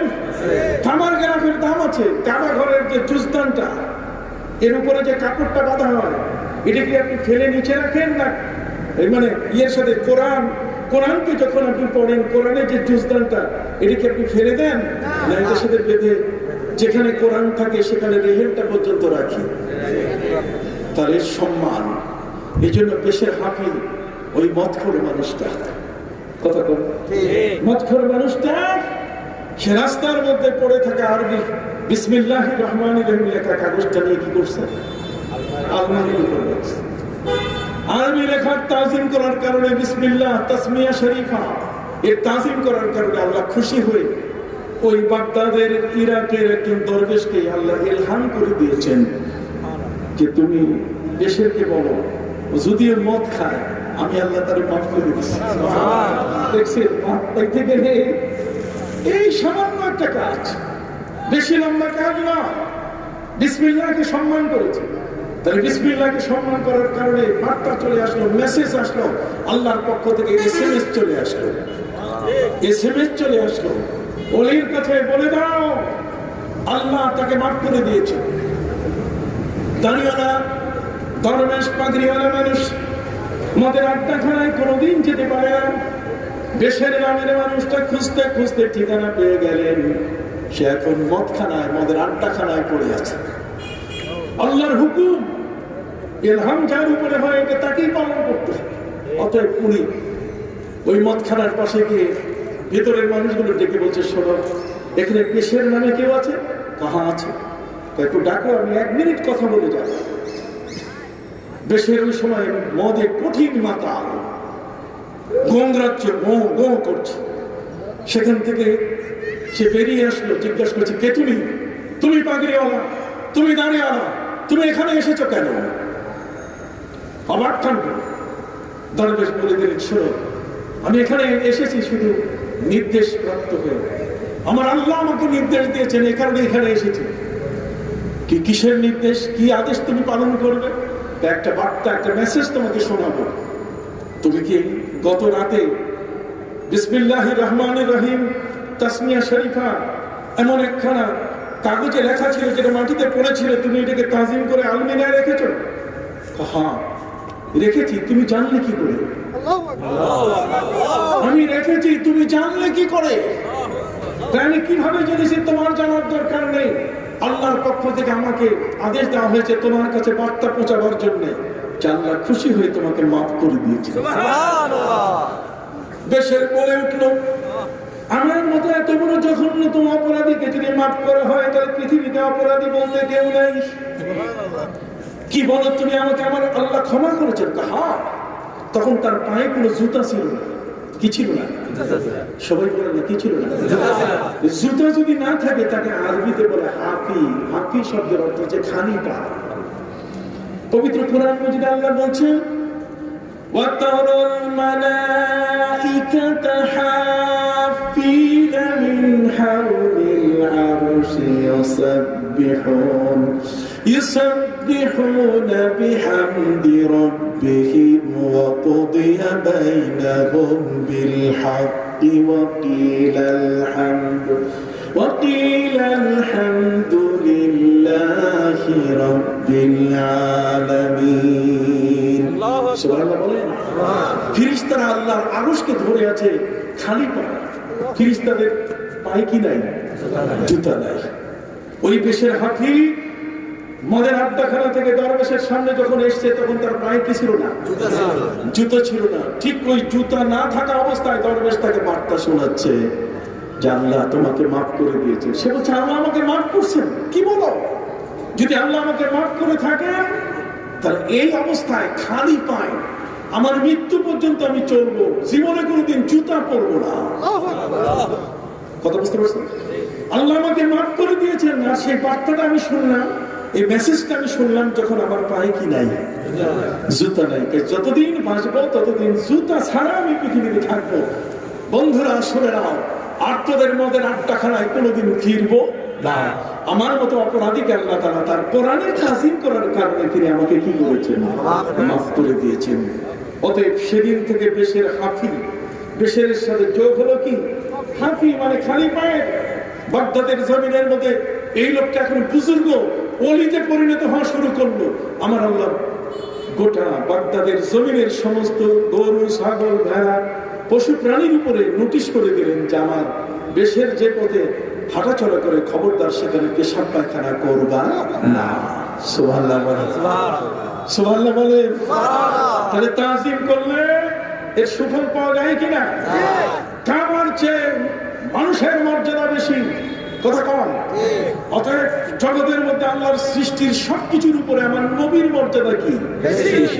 সেই নবীকে তাজিম করে একটু ইয়া নবী সালাম আলাইকে বলবেন, এটাতেই বেদাত হয়ে গেল, এটাতে আপনি বেদাত সাব্যস্ত করলেন। আপনি বলেন না আছে কোথায়, নিষেধ কোথায়? নিষেধ আপনি দেখাতে পারবেন না। একখানা হাদিস আপনি দেখান, লা তাকুমু কামা ইয়াকুমুল আজিম, আজমিরা যেভাবে দাঁড়ায় তোমরা সেভাবে দাঁড়িয়ে না। তার মানে কি?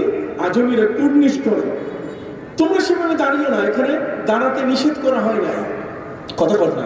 যেমন লা তাশরিবুল মা কাশুরবিল বাইর, উট যেমন পানি পান করে তোমরা সেভাবে পানি পান করবে না। এই বলে কি পানি পান করা নিষেধ? তার মানে উট কি করে? উট এক শ্বাসে সব পানি খেয়ে ফেলে। আর তোমরা যারা আমার উম্মত, তোমরা এক শ্বাসে খবরদার গ্লাসের পানি খেলো না। কয়বার? জোরে বলেন কয়বার? তিনবার।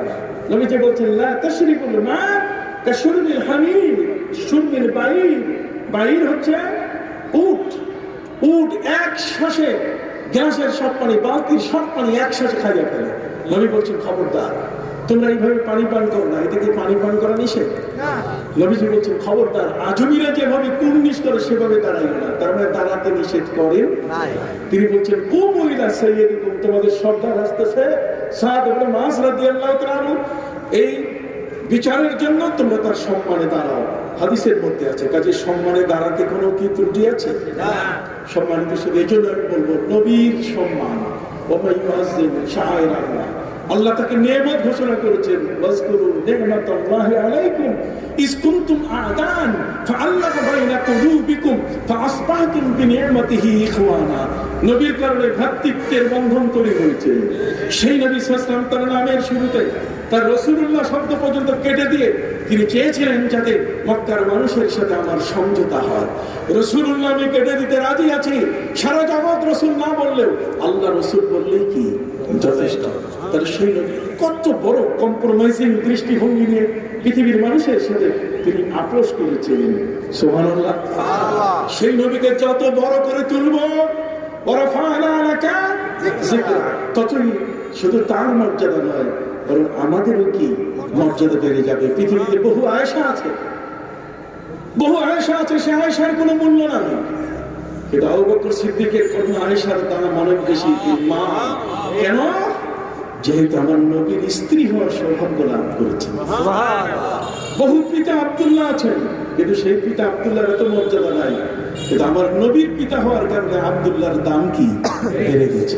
বহু দাদা আব্দুল মুত্তালিব আছেন, সেই দাদা আব্দুল মুত্তালিব তার নিজের কোনো মর্যাদা নাই, কিন্তু দাদা আব্দুল মুত্তালিবের দাম বেড়েছে আমার নবীর দাদা হওয়ার কারণে।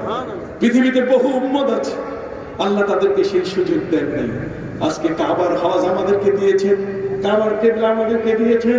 ইহুদিরা এখন সেদিকে পায় না, ইহুদিরা সেদিকে এখন সুযোগ নাই। খ্রিস্টানরা এখন কাবার দিকে ফিরে না, পৃথিবীর কেউ এখন কাবার দিকে ফিরে না।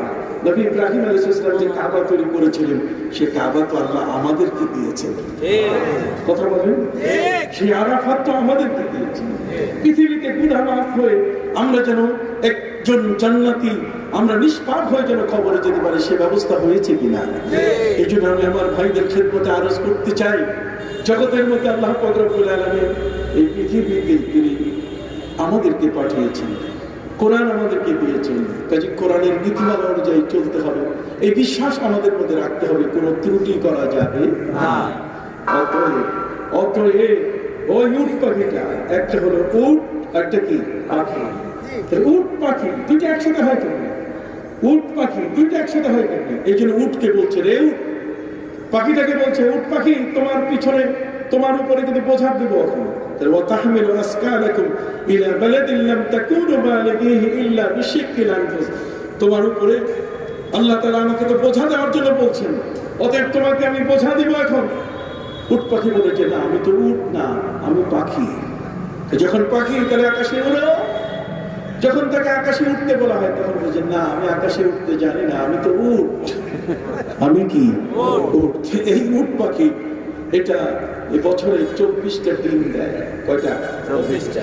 এই 24টা ডিমের মধ্যে 8টা ডিম উপরে রাখে, 8টা মাটিতে লুকায় রাখে, কতক্ষণ না?